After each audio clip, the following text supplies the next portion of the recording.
Bradley Beal, again, like multiple All-NBA selections, obviously can score, but he's been hurt for years, and he gets paid so much. So much money. Like a ridiculous amount. Didn't he have like a no trade clause too? Oh, yeah, and it's on the Suns.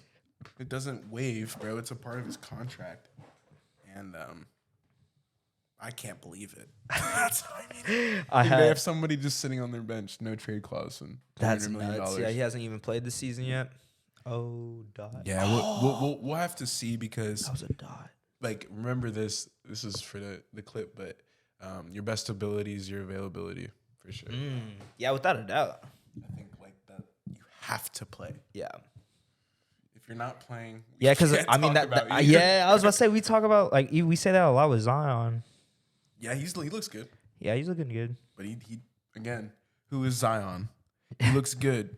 25 games every year. Right? So like we'll see. All NBA. That's another person where I'm starting to get, it's like my leash is this thin where Really? it's like, yeah, bro, like where it's like 2 more years or a year of this like, oh, Zion looks good. Yeah. Oh, he gets hurt. Okay, who is he? Like, yeah. That's just yes, he looks good. What else though? We busy, we busy, we busy, we busy, we busy, we busy, we busy, we busy, we busy, we busy, we busy, we busy, we busy, we busy. That bitch so pretty, got a mean girl just like Lindsay. Says she fucking with me, making drives across the city, sweating shit can get too litty. Pushing be like Diddy, you ain't B-boy, who you kidding? At the top, I see you there. In LA, I see you there. At the space, I see you there. Texas State, I see you there. I know y'all go crazy, y'all be turning up in the square. Take another pill and we can turn up just by anywhere. Hit you in and say yeah, just to see if there's a feelings there. Yeah. I think Chet is probably looks better than Zion Williamson right now. Oh shit.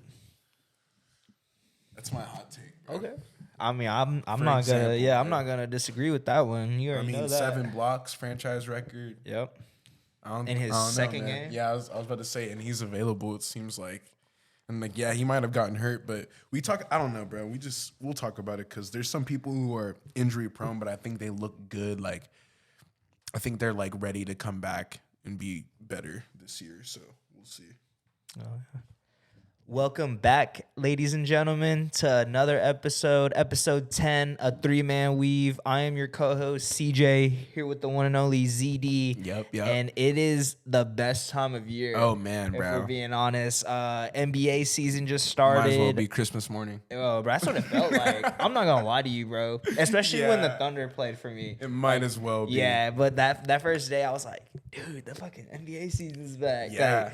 Because I feel like Exciting. I haven't really felt like this in a long time, bro. I'm not gonna lie, because obviously I kind of fell out of watching hoops within the past couple of years, and then started getting back into it, like kind of when Shea got on the team. Okay. And then obviously when like Westbrook and stuff, but just not as like locked in, like watching. Oh, I'm gonna watch every game, or try to at least, in a long time. So that like before we played against the Bulls, I was like, damn, like.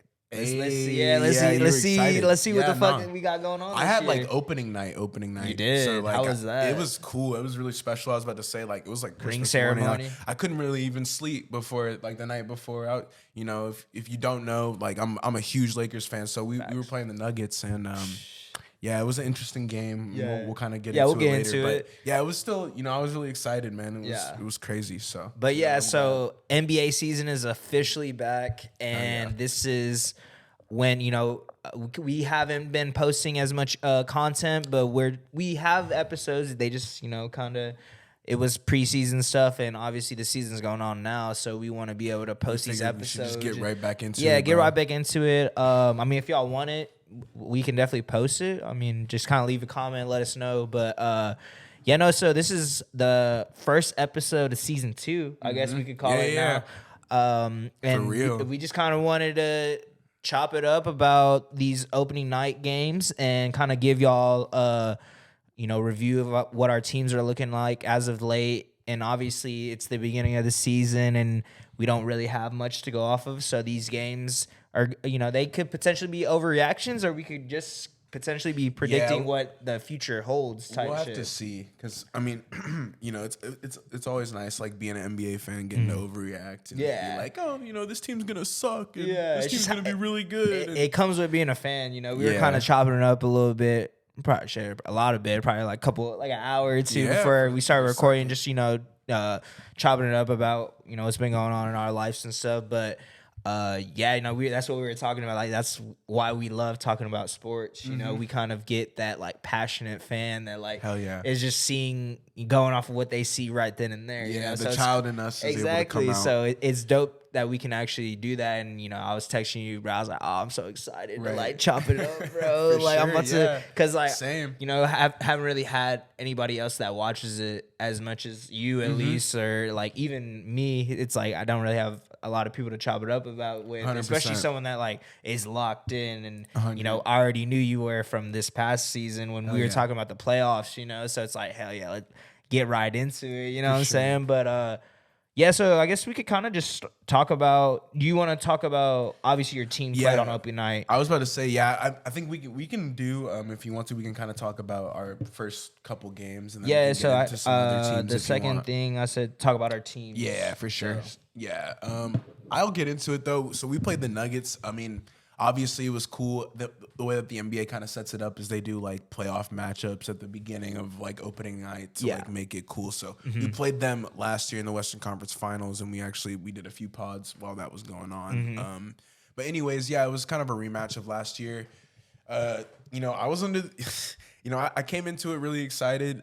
We had a few offseason additions of like, Gabe Vincent, I think, and like Jackson Hayes and a few other boys. Christian Wood. Yeah, Christian Wood for sure. So, I was like, I'm thinking this is going to go pretty well. I mean, it's still, the Nuggets, they did lose some people like Bruce Brown. Yes. A few key players, but man, I got to watching the game, and it was like the late night one, and it was interesting, man. I felt, we had it, in a few spots where I feel like we did have the Nuggets in certain aspects of the game. We definitely defended pretty well, but my biggest takeaway is the Nuggets are still the fucking Nuggets, man. Like, hey, they're the chance for a reason, right? For a reason. And so, I was watching, of course, with excitement, and of course, I was trying to really see and focus on what we were doing, but it was just so hard to get that fact out of my mind that the Nuggets are still a thorn in our side. But I will say this, Anthony Davis kind of started out the game really well. We were kind of talking about it previously, but essentially, he was hooping. I think he had like 17 points, in the first half, and this is versus the Nuggets, so he's kind of cooking Jokic. I'm thinking he's going for 40, and again, just we got Anthony Davis of last year, and it's so frustrating that he didn't score again after that, and it's kind of just it's kind of crazy, but it's kind of it just goes to show you kind of where the progression really is for him in terms of kind of the player that I thought he was going to be to what he really actually is. I think it was really cool to see Bron still get after it. I think he had a great game. Bron still looks great for being freaking 39. Yeah, I was about to say so the whole thing as well is that they had him on like minutes restrictions. Yeah. So what'd you think about that? Like what? I think it's smart. I think, at the end of the day, like Father Time is going to catch up to you. But I do think Bronze has some say in terms of like the importance of the game, like when his minutes can be, changed or, maybe elevated in terms of, the importance of what's going on. So in that specific game, they didn't necessarily need him, but I think the next game, which we'll talk about later, like they kind of needed him to play more minutes. So I think it was just really cool to see Bron still getting after it, for his age. I think it was really dope. However, I again, I was still, looking for some of the role players to really step up. D'Angelo Russell still didn't really do too much in the first game. And that was kind of frustrating for me because he really struggled in that Nuggets series last year. Yes. And, I think people might have forgot, but he kind of, had 6 points, 0 points. Like he wasn't anywhere to be. He was not. Yeah, he wasn't anywhere to be found. And he's still, at that time, I was thinking, we're going to have better role players helping out. I think Gabe Vincent didn't do too much. Neither did Christian Wood. But I will say that the team, we looked pretty good. We played our best versus the Nuggets. It was a very hard matchup, but I was pretty proud with, how we fight it, especially at the end. We made it close. And, I think it was just interesting. Again, like I said earlier, it's just tough to come to that reality and be like, man, the Nuggets are just the Nuggets still. It's so hard to, they didn't miss a beat. Yeah, not at all. They picked up where they left off from last season, which was an NBA championship. So, that kind of my reaction to that was just like Jokic. That was really the only thing that I got out of it. Of course, I think Murray was also he's having a really good season. I think he wants to get that All-Star. Yeah, bro, I think that's sure. the thing that like kind of everyone holds against. Maybe even All-NBA. Yeah, honestly, if he keeps it up, for sure. Like just the duo of him and Jokic right now, it seems like no one could really stop it. Yeah, and like, I think they'll get that recognition. Yeah, and then everybody, that team, bro. Tough matchup to come out. It was the first game. Yeah, tough matchup. They just got their rings. Tough matchup. Ring ceremony. That ring was. I don't want to talk about that. But my bad, bro. But that ring was crazy, bro. I'm not even gonna lie. Yeah, it was. Like, I mean, facts. Like thinking about jewelry 2023, it was so intricate. It was really cool. Fire. And I was happy for Jokic, but man. It was cool seeing him like smiling. And like you could tell that this is what he had been working. Like everyone says Jokic doesn't care, like he doesn't deserve to be like where he's at. It's like, bro, like no, like just because people aren't expressing themselves in that way, like that we're used to crying. Right. Yeah. That doesn't mean that emotional. it doesn't mean anything to him. Right. Like he probably cares just as cares. much as anybody else. Yeah. And it showed it like then, and he's just like smiling, just looking at it go into the fucking rafters. Yeah, no, for sure. Watching it go up. I think, watching Austin Reeves was really nice too. Yeah. Obviously, he's still playing at a high level. I think that was, whoever found him, shout out to you and the Lakers organization. That was an awesome draft pick. Yeah. An awesome, find. Essentially, I think, Roy Hachimura wasn't really anywhere to be found. That's another guy I was really looking, to step up and do better. We just have to address some things, but, ultimately, it was a decent game. I was really excited, obviously, for the day, but it kind of came crashing down at the end. But, how did it go for the Thunder? Bro, Better. Thunder, I think we went against the Bulls. And that was at first. Here, I actually have notes, so let me. I try to come. I had to come correct. Yeah. I sent it to ZD and shout out to Los. If y'all haven't noticed, he's not here, but he will be in the future episodes for sure. But we have a little group chat and we just kind of talk about it. And I was like, this is kind of like the vibe that I kind of want to see how y'all were reacting to. He's the Heat insider. Yeah, he's our Heat. Our insider. So for sure. But so. The first game against the Bulls, my notes, obviously it was a win, 124 to 104. First note, SGA is him. This is literally what I was thinking pretty much the whole time. Just kind of was showing why he is a top 10 player in the league. 100%. And the Tier fact, one. S tier. Easily. And I just don't think people were putting respect on his name just because, he hasn't really had any playoff success. And we were talking about it prior to. It's like, of course, you have to judge based off of the. Oh, shit. What's going on, you guys? Thanks for watching PCT. It's got a little ad break coming for you guys. Sorry about that, but it don't matter. Today, we're staying hydrated with Liquid IV. I've been using it after workouts, before workouts recently. It's a great alternative to regular hydration as it's essentially flavored, and it's very good for your hydration, man. You get essentially 2 times the amount that it would just be if it was regular water alone. It's a category-winning hydration brand, fueling your well-being, and it's a hydration multiplier in one product that I think you're missing in your daily routine. It's festival season. Planning for faster, efficient hydration is essential, especially for summer. Liquid IV has you covered while you prep before, power through the headliner, and then recover for the weekend. Liquid IV also hydrates 2 times faster than water alone and 3 times the electrolytes of additional sports drinks. Like I was saying earlier before, 1 stick of Liquid IV and 16 ounces of water hydrates you 2 times faster and more efficiently than water alone. There's 12 delicious, refreshing flavors that keep you hydrated before anything you're doing, and they contain 5 essential vitamins, B3, B5, B6, B12, and vitamin C, with 3 times the electrolytes of traditional sports drinks.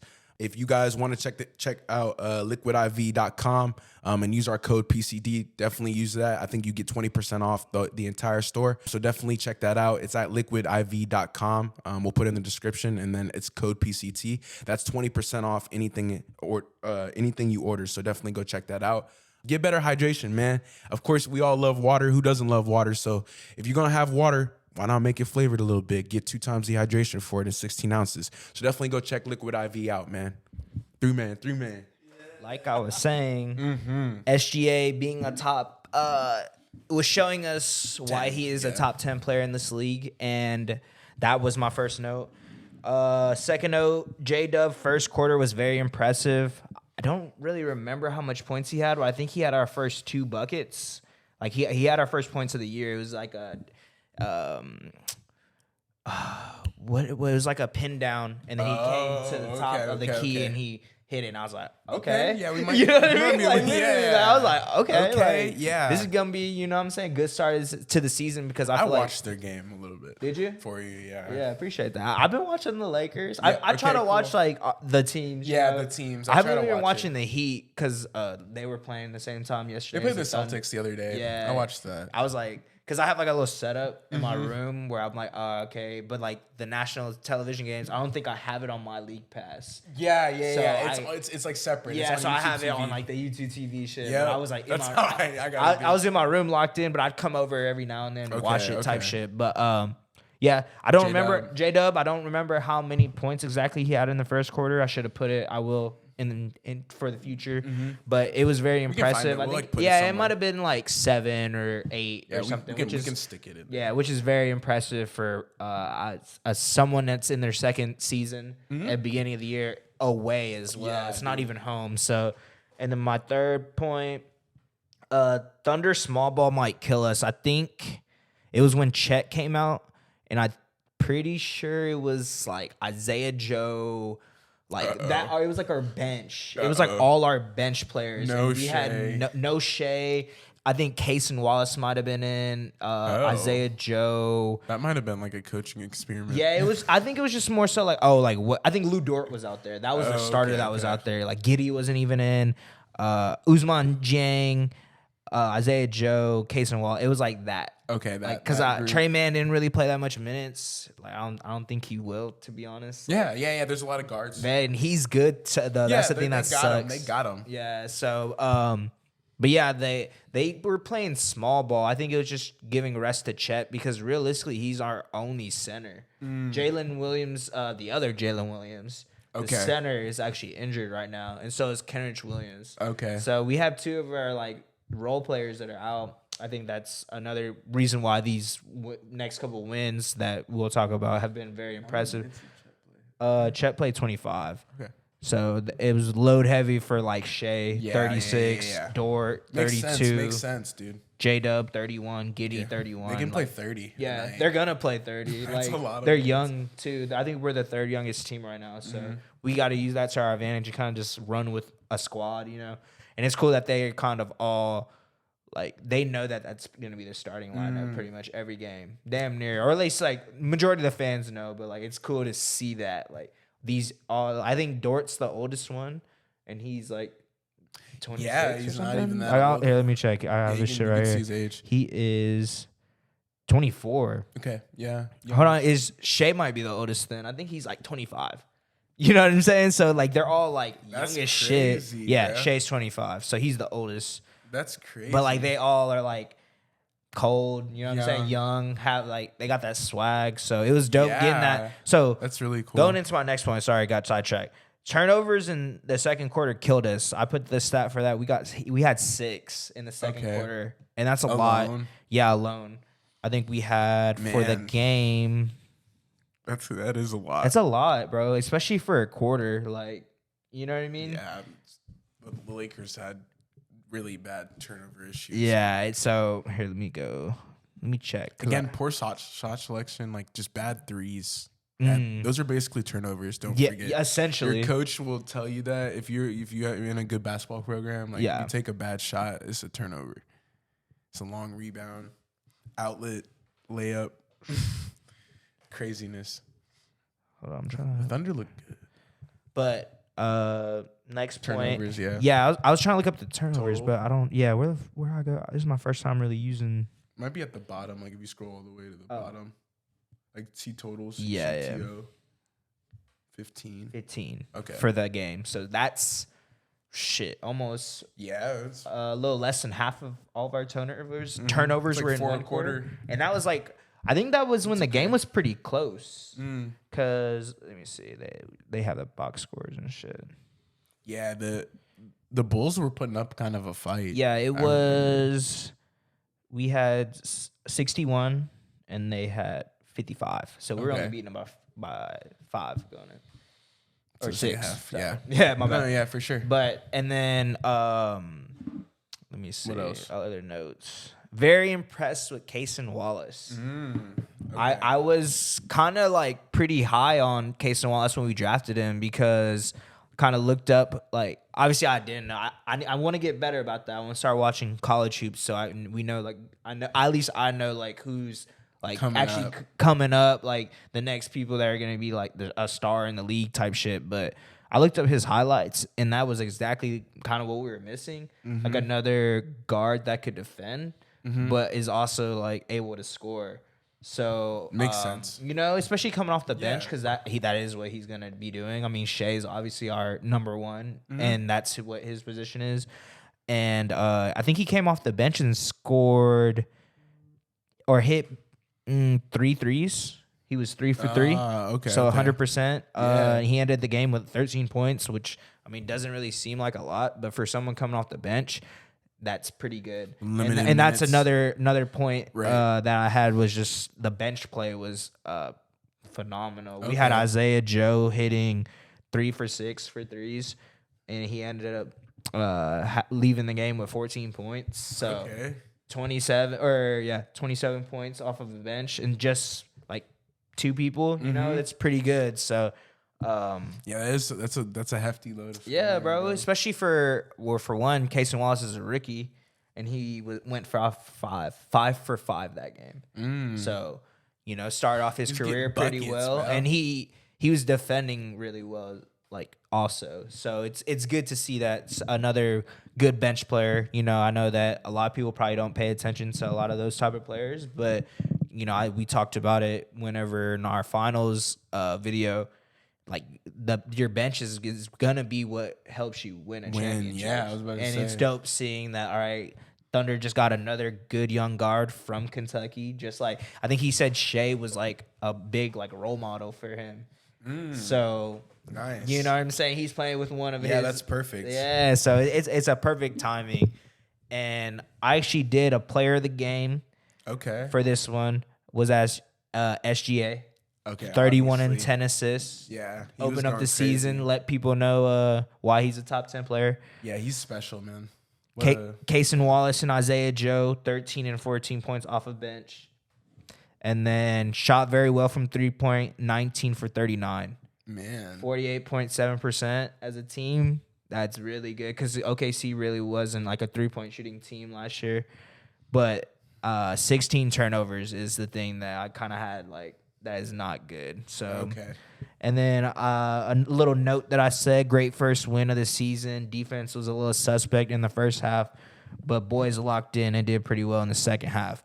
I think that's when, you know, Chet, I don't think he had a block all game this one, but I mean, he was a rookie, you know, he's trying to figure out how to guard and stuff like. And, you know, he didn't play last year. Like, even though people might not say he's a rookie, like, he's a rookie. Like, he didn't play any games. He was out for the whole season. So, this is his first NBA game. And just kind of him getting his footing. Obviously, he's going to be a huge part of our team's success because that's what we were missing. We were missing a good center that could hold it down in the paint. And that first game, it was just kind of like, oh, okay, like, he has the potential because we saw what he was doing in preseason. You know, we know he can do it. But it's just if his like frame is gonna be able to last him all season. That's Right. kind of what I'm thinking now. Makes sense. So, but Makes sense.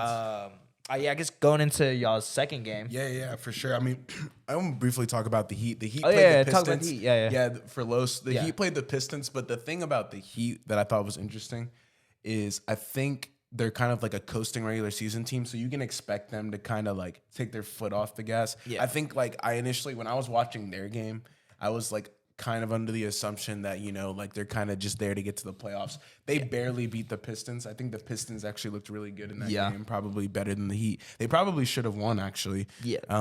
But yeah, the Heat beat the Pistons. You know, we don't have to look too much at the box score, but I think, you know, Tyler Hero was a ghost, which I thought, again, like, I don't really know why, but he seems to be kind of like up and down. Yeah. I'm sure Los could attest to that. Where For sure. like Tyler Hero's kind of, you know, this in between type of player where he's Yeah. kind of like a microwave and then he's like also like a freezer. Yeah. Yeah, that's what he is. Literally, for sure. right? Yeah. And I think, you know, Jimmy Butler obviously and Bam 20 each. You know, getting to it. Yeah, I think Bam is gonna have to like make that jump this season. Yeah, I was gonna I'm say. not gonna lie to I'm gonna you. say somebody's gonna have to score more. I think he's gonna have to be like getting like 25. Yeah, I was gonna for say them to be successful. That's this what year. I was gonna say. Like the one takeaway, and we can kind of wrap it Yeah, up quick. yeah. But it's like I think the Heat need more scoring. Yeah. Like consistent scoring, where it's Yeah. like not just 20s and 15. It's like Yeah. somebody you know who's gonna get 25 a game, and that's why they were hoping they get Lillard. But Yeah, they that's we don't need to literally like talk the about perfect that. match. Yeah. low-key. But I'm sure Los is frustrated with that. yeah, because they I barely think he beat the was talking Pistons. about in like one of the episodes, like, oh man, we're about to get Dame. We're about to get Dame. Yeah, I bro. was like, man, that's we'll tough. see. We'll see. But no, yeah, I think that's kind of what I took away because you know what you're gonna get out of Miami, and I told you and Los in the chat, like, you know, they're. I just can never count them out at this point. Like that Heat culture is like a real thing. Yeah, you did bro. say that, Like, bro. That's a good point too. I like, was watching, it with that regardless of mentality. who they have and like who they got to go against in the playoffs, like it. I just can never count them out, man. And I feel Yeah, it like makes this sense. past season is literally why we can't. Yeah, bro, They- you definitely can't. I didn't expect them to go to the Eastern Conference Finals. That's all I gotta say. And they have the defense to do it. Yeah, and that's it- the it's bench. it's the offense that you said, Yeah. which the bench helped last year. Struce, hey, shout out to Struce. You've been Yeah. hooping. Shout out to Cleveland. Yeah, I would say Gabe Vincent has been a little disappointing, but I mean, if he could catch fire, Yeah, it's good. That's gonna be I just- crazy. Yeah, I just But think the Heat, they shout need out some to the Heat. scoring for sure. Yeah. But yeah, shout out to the Heat. They barely beat the Pistons. But moving on to the Lakers' second game, we faced the Suns, and man, this was a much better game. Iconic. Yeah, this was the KD versus Braun matchup. haven't Maybe- met in 5 years. Yeah, I about to say it. Maybe some of you guys might have watched this one because it was Yeah, kind of that's a nationally big deal. televised. Yeah, that's a big deal. But yeah, what a special win. I think it was gutsy. I think a few takeaways I had is, you know, the first half was pretty interesting. I think we couldn't guard Durant. I think we need a true like a number one defender. I think Vanderbilt's hurt right now, which is Yeah. really who like that He would be, yeah. But Durant is just. I think I was kind of, you know, I was like, let's see what Durant does tonight because I think Booker and Beal were out. Yep. And Durant just went for 40 and he shot like 30 times, and so He you know, he broke Hakeem Olajuwon's scoring Yeah, he record, and he did. moved up to 12th. he did, and Shout that was, out. you know, shout out KD, Yeah. shout out the Slim Reaper, Slim Reaper, man. But yeah, this was a much better overall game. I think, you know, this was kind of the coming out party of Christian Wood. Mm-hmm. You know, seeing what he really has to offer to the game. I think Do you like that pickup? Like, you think he's gonna do well for y'all? I think Christian Wood is, again, kind of an up and down type of player. I do think he's going to do well. I think he likes LA. I think he likes playing with Braun. I think Braun's going to elevate his game. But overall, I think it'll be, you know, a semi-decent pickup. I don't think he's here to stay, though. I don't think he'll be a Laker forever. But Okay. I do think he'll be one of those players that kind of Like comes in and between, goes. Yeah. like he has a couple good seasons maybe, and then he gets. Yeah, but no, he was good defensively. I think it was really cool. I think we're trotting out Cam Reddish too, trying to get him involved. He, you know, I pray that he can get his career back on track. I think it's good that he's playing with Braun. Yeah, that's cool. Yeah, I think it was pretty cool. But another thing that was kind of like a, you know, a con though is the amount of minutes that we're playing LeBron to win by a few points versus, you know, the Suns without their big three kind of says where we are right now offensively. Again, I think the Lakers lack a consistent scorer, even though as much as it hurts for me to say that, It does, I don't yeah. know if Anthony Davis and LeBron are like it's not 3 years ago, you know, like, so like they're definitely getting older and there's less, you know, scoring. And I think we're going to need another true piece. And I think that's where Austin Reeves can fit in. I do think though, like we're still gonna wait another year before he takes like the next step to where he's really getting the shots and be allowed to take 15 shots, 16 shots a game, because that's when he can get 20 in. Yeah. But yeah, man, I think it was a great gutsy win. I do appreciate that Bron. There was a moment there where he was talking with the coach, and he was telling him like, "Nah, I got it, man. I'm not coming out the game." And we didn't take him out, so it was pretty cool to see Bron. Was it at the first game when he had told like the coach, he was like, "Oh, I could play point guard, right?" Yeah, that was the first game. Yeah. Okay. Yeah, he was like, "Yeah, I could play point guard, right?" Yeah, he's like, "I play with like AR." Yeah, I was like, No, for sure. Yeah, Bron's all around, bro. Yeah. Like he can do anything. He's a Swiss Army knife. Yep. But, we deployed like LeBron. He showed up in the fourth quarter when it counted. Did. Yeah, I think that was. Yeah, I was about to say I wasn't like very impressed with his play until the fourth quarter. I was gonna say honestly, that's when he really showed up, and that's where I got old Bron. Yeah, old I just like I got LeBronto. Yeah, I got shit. sentimental of LeBronto and him just balling out and going crazy. But I think it was really cool to see him battle Kevin Durant, and ultimately, the Lakers came out on the top, and we got our first W of the season, and it was cool because we were at home. So and crypto. Arena. Yeah, bro, it was cool, man. I think it was nice to see the Lakers improve on what was a tough first game. Yeah, for sure. I agree. Yeah, I mean, I don't think you even say it, but 80 dropped 30.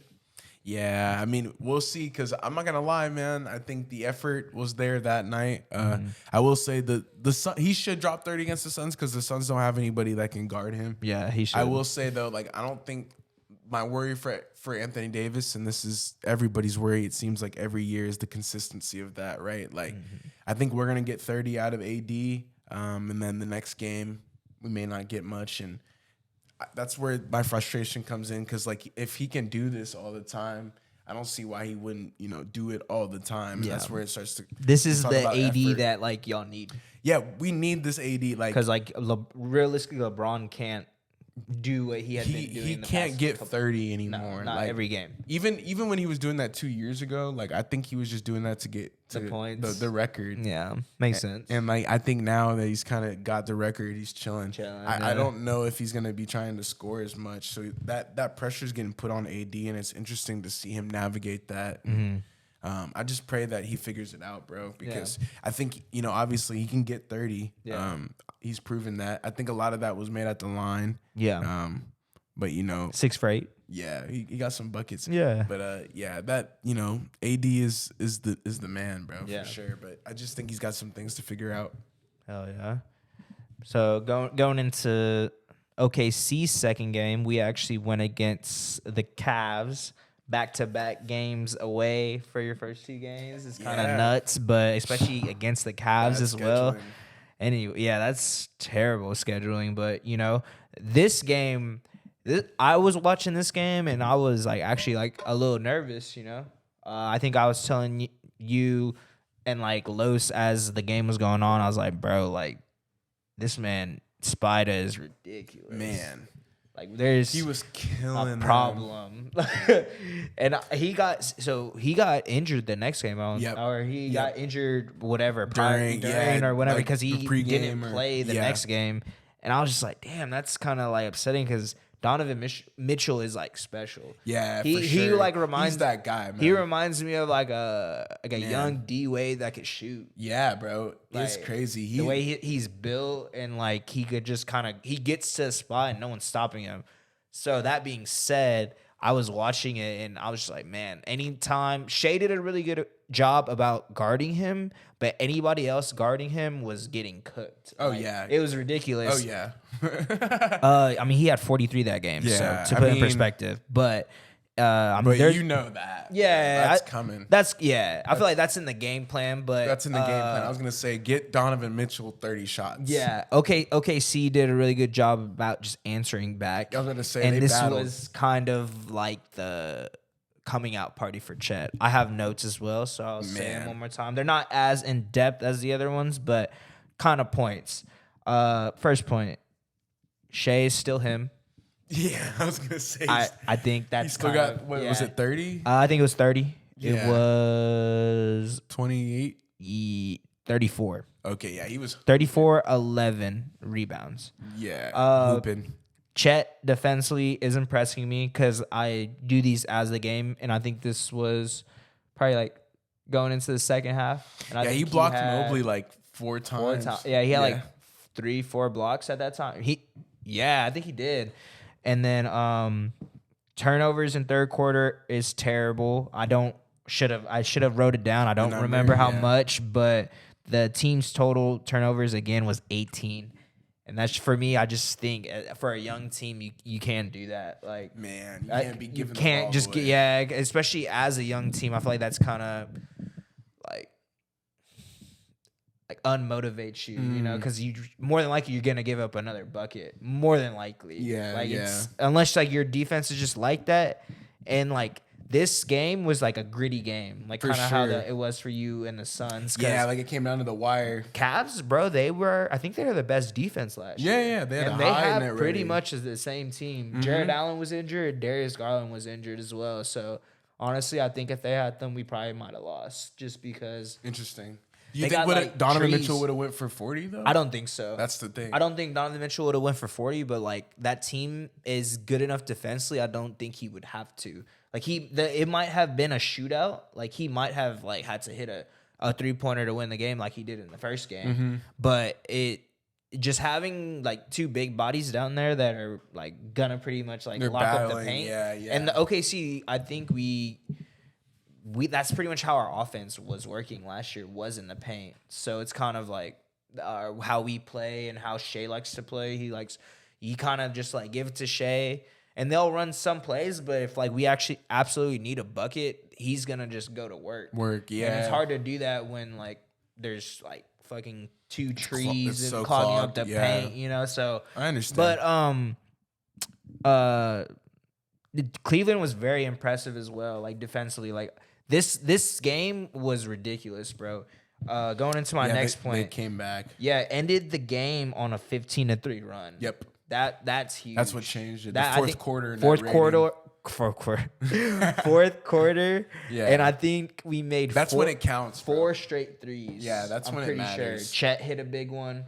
I think J-Dub hit a big one. I'm pretty sure Shea hit a big one as well. I don't know who.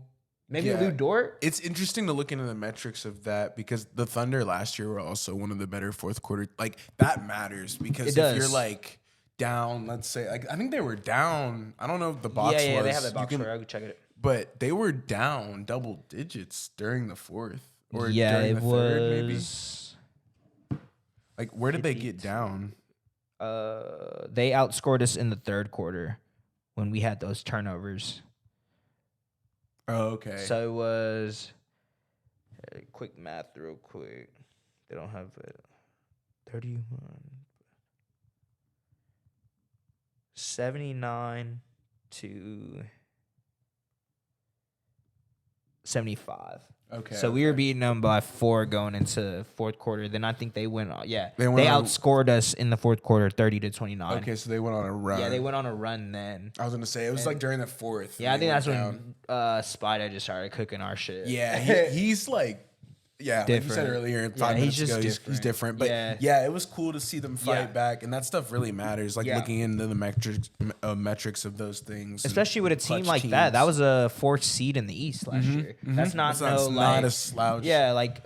And they were missing some players. But that's hoops. We talk about it all the time. It's part of the game. Yeah. You know, everyone gets injured, so it's just working with what you got. And I think Karis LeVert also had a really good game. He's so underrated. Yeah, I think people forget. He'll score if he had 17. Yeah, but so he can get 20. He was cooking 7 for 16, 3 for 9 from 3. 100%. So, no, that Cleveland looks good, man. Yeah, man. And they lost to the Thunder, so the Thunder look. I was about to say like.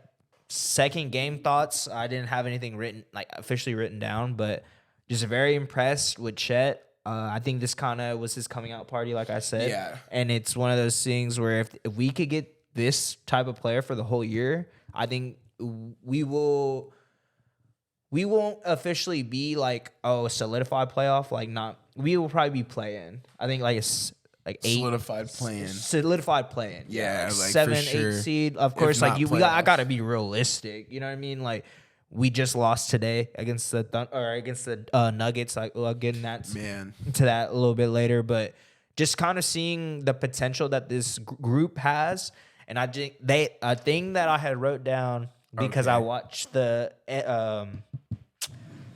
post game interviews and stuff. They said togetherness, and that is a huge thing. I think a lot of people don't think of with sports, and especially they just look at what's on paper, like you say, analyze it. Oh, this Giddy's good, but what has he shown to us? And this guy's good, but what has he shown to us? Like chemistry doesn't show up there. Yeah, that's something that isn't a tangible stat that you could just look at and be like, oh, okay. And I think that's what a lot of people aren't thinking about with this young Thunder team. Like I said, Shea is one of the older players on the team, and he's only 25, and he's their star. You know, so it's like they all are. You could kind of see that they have like a brotherhood with each other. Like you know, I don't know if y'all seen it. They were on the Slam magazine. Shout out to that. That was a dope moment for me. Cover. Might have to put that up here because it's a really cool cover. I will for sure do that. It's one of the coolest ones. Yeah, it's been, and it's cool because the last one that the Thunder player was on was KD, Russ, and I think like Jeff Green or some shit.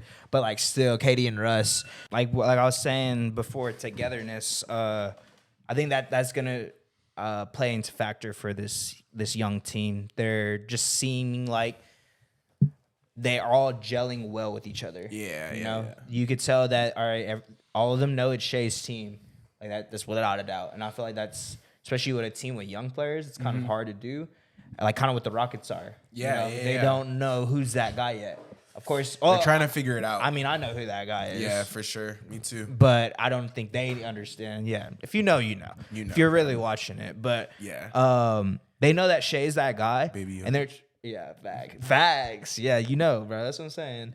But yeah, no. So the Lou Dort as well had a really good game. He's been hitting his shots and defending the best. He was defending. I mean, don't get me wrong. Good since the bubble. Yeah, I would say so. I was gonna say like, he has progression of a he player has gotten better every single year. Yeah, and that's what I like to he's see an interesting as a fan. player. He's not from here. You know where he's from? What? You know what he is? What? He's Canadian, bro. Oh, really? Him and Shea won the bronze medal. In this past FIBA. Okay. But he went to Arizona State though. I was gonna say he went to college. Yeah, he went to college. Yeah. But I think he had 25 or something. He was hooping, bro. Yeah, bro. Yeah, and especially as he is 25. He was 9 for 13, 3 for 4 from 3. As essentially a lock, like that's what he was for us. He wasn't like. I don't expect him to drop more than like 15. Yeah, to be honest, he's not gonna that's get usually 30. not him. But if he can, great. Man, yeah, I think that's another huge addition for this team. Especially, he's gonna like if Dort's going for 30. Man, that's a scary and sight. Shea, yeah, that's a scary sight. But no, yeah. So and then like I said, Chet had those 7 blocks. So that was pretty much Giddy. I don't know, man. Like he's been all right. That first game he did a lot better than this game. This game he only had 2 points, 6 rebounds, 6 assists. He didn't have a good game against Cleveland. I don't think it's a good matchup for him. Nah, I think it's hard for him to play against Cleveland. Yeah, just because he drives to the basket. Yeah, he's not like a good shooter. If he could work on his jump shot, I think he'll be really good. Yeah, like that's because you need thing one of those. Giddy, yeah, he's like a point forward essentially. Yeah, he's really special though. Like, he's nice. I think he's somebody where like a few years ago you probably weren't super worried about, but like he's on the scouting report now. Yeah, like now he is. They like game plan for Giddy. I think it's just like the way he looks and shit. You know? Yeah, but like I think it does. And like you're saying, he's kind of proven though that like he's the ability to make the passes and see the floor is like obviously S tier. He's in like the upper echelon. Yeah, he's probably one of the best passers in the league. Yeah, I was about to say. Like I think if you know, you know. I hope he wakes up, bro. You're right. Yeah. I think he's been kind of he's been a little ghost, but I mean I think it's like we said. A little overreacting, but it's just what we have to have. It's what we got. Yeah, like it's literally what we have. But no, yeah. So great game though for the great game. I was that was like one of those games where I was like, I was locked in. Seeing I a was big on the shot. edge of my Let's fucking seat. go. I was on the edge of my seat for that one. Yeah. I think I was texting you. I was Yeah, like, I had to. We were like, Shay. the Thunder, bro. Yeah, bro. I think it's cool because they're actually exciting to watch this year. Yeah, and I bro. feel like as a fan, that is the best feeling, regardless of if your team's Man. winning or losing, or like it's like the potential, you know, like Hell yeah. like you with your Texans, you know, Yeah, what I mean? bro. They- Like I'm repping it today. It's football Sunday. Exactly. It's like, bro, like they have a special team going on. Yeah, for and that's sure. exactly how I feel with the Thunder right now. Man. because now it's just like, what can they do? Yeah, where are they gonna go from Like here? a lot of like people, I think they're saying high expectations. Yeah. But of course, you know, like we have these players that are coming into like their third, fourth year that Yeah. should are they going to take that leap? Even second for J-Dub, you know? So, Yeah, for sure. J-Dub looks good. yeah, though. J-Dub was doing well at that game. He had 14, Yeah, I 5, was gonna and say he 2. looks pretty good. Yeah, I like him. I think, like you said, that matchup was just a little tough It's for him. tough, yeah. Like Lengthy. like you said, Cleveland's really good defensively, Bro. and like they're much better. Like they're no longer a gutter team. Like they're competitive. Yeah. So- They're one of those teams, it's like you see it on your calendar and you're like, oh, fuck, Yeah, yeah, you're you're like, against ugh. Cleveland. Like, Yeah. you know that's going to be a battle. 100%. Yeah, so I'm glad they ended up Yeah. getting that dub. That was I was geeking. Yeah, and like you mentioned earlier that like you played the Nuggets today at like Yeah. 2:30. It was weird. The Lakers play tonight. They play versus the Kings. So We'll be locked in with that. We're kind of like up to date with like Our specific- games and yeah. stuff, yeah. But yeah, going into this game, I didn't really watch it. ZD and I were talking prior to us recording, and I honestly didn't know they were playing. I hate to say that. Yeah, but, like it was just a weird time. I was at work. Tough you know? matchup. Bro, Yeah, and again. it's one of those. It was our home opener too. Yeah, That's just the thing that sucks. shit matchup. Against the Nuggets, I mean, like we were saying, Jokic is being Jokic. Yeah. And I think he's just kind of setting himself apart from everyone else in the league. You know, I think he's hands down the best player in the league in my eyes. Same. It's just what he's doing for this team and kind of like what they are continuing to do from the playoffs and the finals and stuff. It's just ridiculous to me Yeah, because the continuity of it. yeah, it's special. Yeah, Honestly, for like, sure. and I was kind of like, not like a hater, but just, the season's long. You obviously, overreactions, like we were saying, but if they keep playing like this, there's no reason why they should not make it back to the finals. Right. To be No honest. reason, bro. No reason why they Yeah. shouldn't. So I guess that's kind of sums it up. I know Chet had like 17 at half, and I think he ended the game with 19. So he just went ghost in the second half. SGA went. This is like one of the worst games of his career. 7 points, 4 rebounds, 7 assists, 2 for 16. 0 from 4. Yeah, like I said, I wasn't really watching it, so I don't understand everything behind it. But J-Dub looks like he did a pretty good job. I was about to 13 say. points. Like, Consistently getting 15. yeah, Trey Mann played. Okay. I was about to He say he scored checked in. 12 points in 8 minutes. I was about to say he checked in and was getting hot. Oh, I mean, and I They think might need to. they might need to play him. Yeah. It's just like I was telling you. Where? Yeah. And he can't guard anybody. yeah. I don't think that's the issue. He might just have to be one of those like spark plug type of guys. Right, You know? just fit like him when in. we need Yeah. like offense. The only thing is that we're guard heavy right now, like you were saying. And like how I said, they played small Man, ball. the Nuggets are just a tough matchup. Like I just. Yeah, for everybody. Yeah, I was gonna say. Especially a young team that Yeah, that. like I don't think we've really established our identity yet. Like And they have a fully established Are we a defense team? Are we an offense team? What are we gonna like? Can't really run. I mean, we run, but it's just because they're young. You know, Right. Are we gonna hit our shots? Like that. That's the things they still need to prove. So this, like you said, this matchup was just not a good one, and it just sucks that it was the home opener and we got blown out by like 33 points. Yeah, people paid a lot of money for those tickets. for probably. sure. So, and especially because it was the Nuggets, you Yeah, know. But no, for sure, 100%. Obviously Tough don't loss. really have that much analysis of it, but that is a huge loss. But just because they lost this by this much doesn't mean like Anything, yeah. like I'm gonna be honest, I kind of expected to lose, especially once I saw that what the score was at halftime. We were losing by like 20. And I was like, it's gonna It's be done, one of yeah. like it's gonna be one of those games. Shea shit the bed. But I mean, it's the beginning of the season, bro. Like I think that's what a lot of people need to realize. In the past 2 games, they have been doing really well. Yeah, It's just I think that's why the NBA is so like very intriguing to me because you have to be on your A game pretty much every day. Right. Like you're going against. We went against Cleveland on was it yesterday or was it? It was Saturday. Yeah. No, it was Saturday. It was Saturday. Yeah. So yesterday, because today's Sunday. Yeah. Oh yeah. So we just came off of a back to back. Yeah, that's what it was. Against the Nuggets. I mean, I'm not giving any excuses. Don't get me wrong, because I mean they're professionals. This is what they get paid to do. Yeah, bro. But, It's part of the schedule. yeah, it's just terrible timing, Interesting. and it sucks that they're in our division. So we're gonna have to play them a lot this year. Yeah. Yeah. I didn't think about that. Yeah. The Nuggets. Is it 2? How does it work in the division? Is it I think 4? I think it's 4. You get 2 home, 2 away. We might go over. I'm not. Nah. You I think think you'll get 1 of 4. You think so? Yeah. We'll see. I think it might be. I don't want to go against my team, but like, Right. I'm excited for the Lakers game tonight. Yes. I think we play the Kings. The Kings look great.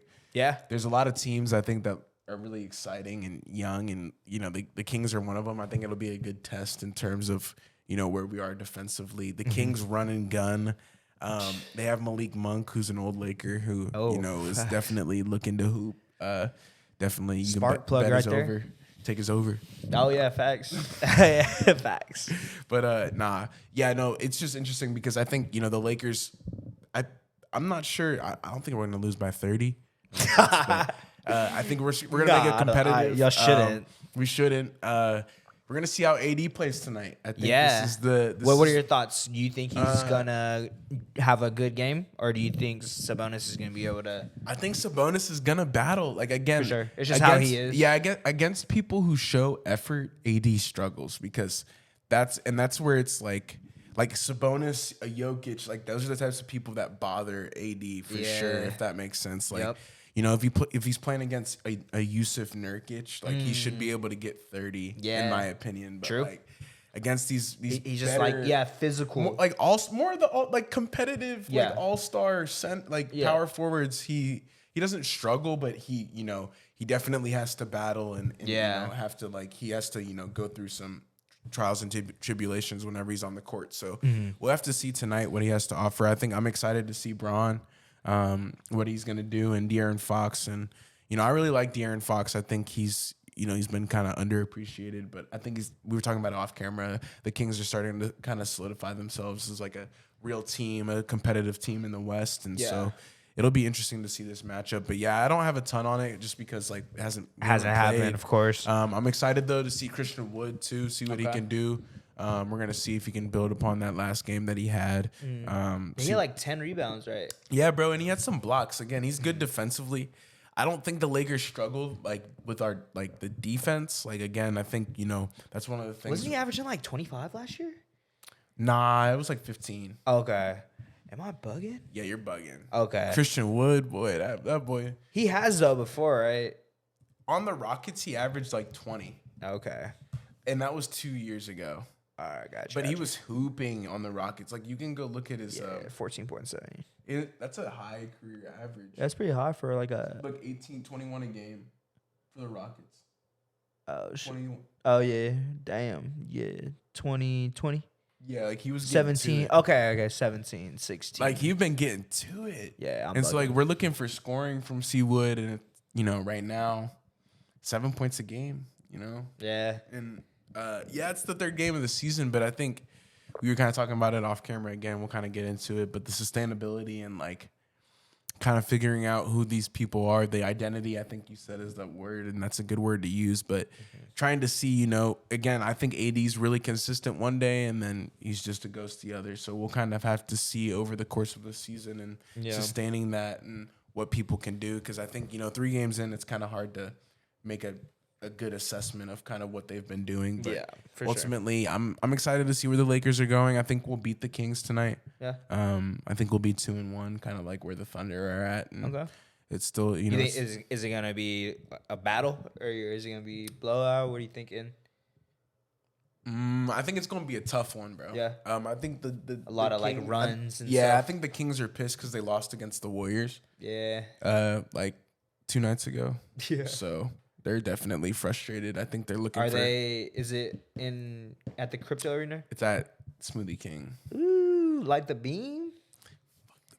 Nah, I love the beam. Not That's facts. my You're hometown. sacked. Yeah. But I gotta. If it's Lakers versus Kings, it's so hard because I gotta choose, I bro. forget. Yeah. Yeah, I gotta choose. I'm like, ooh, it's the Lakers. It's Lakers though. Lakers. Okay, LA, okay. LA. Okay, I feel that. No, yeah, I'm excited for that game, man. And that's a great thing, and why I love basketball so much because any day you can pretty much watch a game, Yeah, for sure. Like, We're talking about off camera, bro. Yeah, and I think that's another reason why I like it so much. And yeah, there's a lot of games, but if you really love basketball, it doesn't matter. Like you're gonna be like, oh damn, it's a fucking Wednesday. Oh, let me turn on the game real quick. Like, Yeah, right, You know, right, like right. I get off of work and I'm like, oh, there's a game tonight. Like Hell I'm gonna yeah. watch it. Like Charlotte versus Pacers doesn't matter. it doesn't matter, but like I'm gonna watch that shit. Yeah, for You know what I sure. mean? Like good, like or like not even good, but just young teams that like have potential of being good. You know what I Going mean? into that, who are some of the teams you think have some of the potential to kind of take the next step this year outside of the Thunder? I'm gonna be honest, bro. Probably Orlando. Really? Yeah. They'll be out of the. I think they're probably like play-in team. I think the Spurs will. You think Spurs?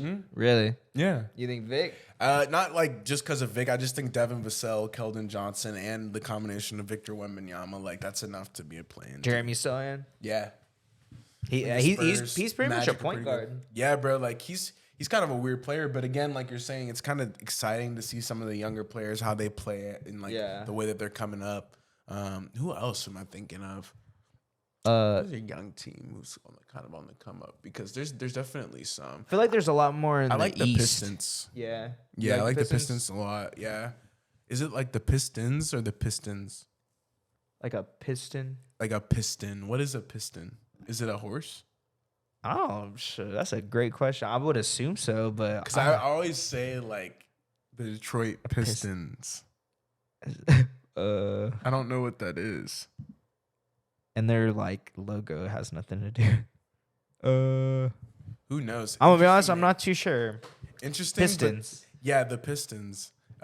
They're good. I Yeah. think when Cade Cunningham is healthy and Jalen Duren's playing, bro, he's been playing out of his mind. Jalen Duren? Yeah, bro.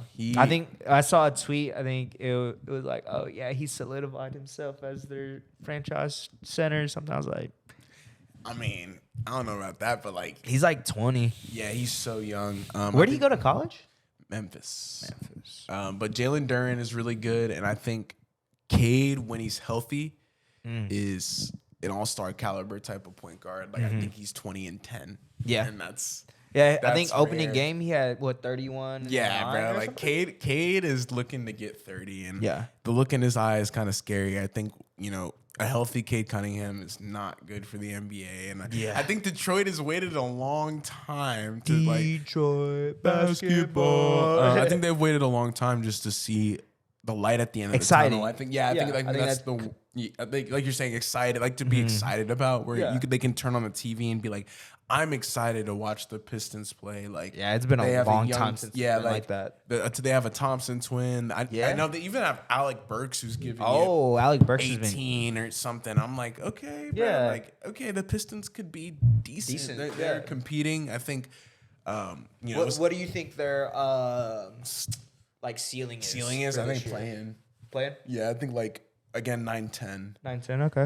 I think like one of the teams that we were talking about who like hasn't really taken the step we were hoping for was the Nets. Yes. And like that's one of the younger teams again they're all young now. I think they got rid of Katie and Kyrie. They're pretty much Yeah, they're all like a young team. yeah, pretty so much. like Cam looks great. I Yep. think like Claxton's Buckets. kind of okay. Yeah. I hope the Nets kind of get it together, but yeah, it's interesting to see. I don't think the Rockets are gonna be that good this year. I don't think so. Unfortunately, too. It looks like it's still just AAU ball. Yeah, it's There's just nothing like. I think we were talking about it. There's only a few teams. There's not like a guy. On that team. The Thunder are a part of that mixture. Yeah. like the Thunder, Pistons, the Spurs. I think like they're, Yeah. they're some of part of the What about teams. Indy? I don't know. Yeah, I don't think so. I worry that Halliburton is not going to be that healthy. Buddy Hield is hooping though. Hield is hooping. He is. Yeah, I think it's cool to see Mathurin too. Like Yeah. the Pacers have drafted well. Yeah. And I know It's Hield if they wasn't can- drafted, but yeah. yeah, it's just if they can put the pieces together. Indiana is not on my radar though. Okay. For one of the teams to take off. Yeah. Yeah, I think we pretty much said it. Oh, Magic for me as well. I think Magic, yeah. they'll be. It's a lot in the East, honestly, because the West is San Antonio Thunder, I guess. Yeah. But Thunder have been kind of cooking it up for these past couple of seasons, so it's like, all right, this is kind of where you're. Speaking of San Antonio, how do you think Vic is doing? Might be I think one he's game doing soon. well, bro. I think he's doing really well. Might want to hear about. Yeah, I think. I mean, he's just special, bro. Yeah, I Like, think his first game, it was tough. He got into foul trouble because they played against the Mavericks, and that's another like with Luka. Like obviously, it's tough to like, Luka and Kyrie in the fourth quarter. It's tough, especially when like you're kind of the center of attention to have to like deal with that. But I think he did a good job of kind of performing going out there. I think he's averaging like 17 a game with like 8 boards. yeah, I think he's doing really well for for a rookie. Yeah, for a rookie, but also for what was expected. I think Wembenyama was kind of like more of like an experiment, but I think it's gonna pan. Like I don't think it's an experiment more anymore. I think it's kind of in testing. I think you're kind of seeing his growth. I think against the Rockets he had a really good performance. He did. He seems to come alive in the fourth quarter. Yeah. And I think that says something about kind of the character and the type of player that he is. I think some players shine in bigger moments, and I mean, Luka and Kyrie is one of them, and kind of the first game kind of showed that. But I think the Spurs have a good one. They found a gem, Yeah. for sure. And they got lucky, bro. Of course, it's the Spurs. I don't know how in the world that the lottery fell to them, and I feel really bad for the Pistons. They got with the 5 pick, and they probably should have Wembenyama. Yeah, they were the worst team in the league, right? Yeah, and I think they probably should have Wemby, and that would be really cool to see him play with Cade. That would be kind of fire. That's not the case. Nope. But yeah, he's looking good. I think again the game against the Rockets. They play tonight against the Clippers. We'll see how he plays. They lost against the Mavericks. They beat the Rockets, so they're 1-1. 1-1. But we'll see how he plays against the Clippers. I think the Clippers is a way tougher matchup. Yeah. And Zubac. but also just Paul George and Kawhi kind of know. For sure. Like I'm sure on podcast P he was kind of talking about, I don't really know if Wembenyama is gonna pan out, and then he kind of retracted his statement. But I'm sure those boys are talking about it pregame, so we'll see what comes of it tonight. Yeah, I'm expecting him to do pretty well. Right. Honestly, I mean, I just don't think people really understand like that type of player he is until you like play against him. Yeah. You can't really plan for it. Yeah, Like, facts. bro, it's ridiculous. I Like, went to go see him in person, so like it's even crazier when Yeah. you see it. You're like, holy, this person's It's like tall as- 7'4". yeah, bro. it's- and he he's nimble. He can Yeah. move. So throwing the ball between your legs and shooting threes. hell yeah, Yeah. The Spurs are exciting, bro. Yeah. That's why they're in that bunch for me. Okay. I think the Spurs, Magic, Thunder, Pistons for sure. Gotcha. Those are my 4. Who are some teams that you have been disappointed about? I guess beside if your team is in there beside your team. The Nets, the Raptors. I've been disappointed with the Raptors. Let's see. Scan my head. I think I'm like I said earlier off camera. I think I'm disappointed with the Wizards and how like they could just do better with the pieces that they now have, and it's kind of seeming like again AAU ball. Yeah. And that's not really Jordan Poole go out there just do bro. whatever. We were kind of talking about it. I think the Wizards are on that list for me where I'm disappointed in them a little bit and what their front office is trying to do. The Hawks also have disappointed me. I think facts. Trae Young. Like I took him in fantasy this year. I think Trae Young. He hasn't like peaked, but I think like he is who he is. He's not gonna be a 30 and like he's always gonna get. He's not gonna be the next and, Curry. Nah, bro. Like he's gonna be. He's Trae Young. He's 20 and 10, and that's kind of where he maxes his capabilities at, just due to his size and where he plays on the court. But the Hawks is one of those teams for me. Let's see. That's pretty much it from like a Yeah. super disappointed. Like I've been super disappointed with those teams where I was like watching them. I'm like, the Hornets look okay. They look better than the Wizards. What about the Grizzlies? I think they're 0-2. No? The Grizzlies for me, I think just due to Jaw, I'm kind of like gonna give them a pass. Yeah, Makes sense. That's a good point though. They are struggling a little bit. I think. 0-3. Yeah, they're bad,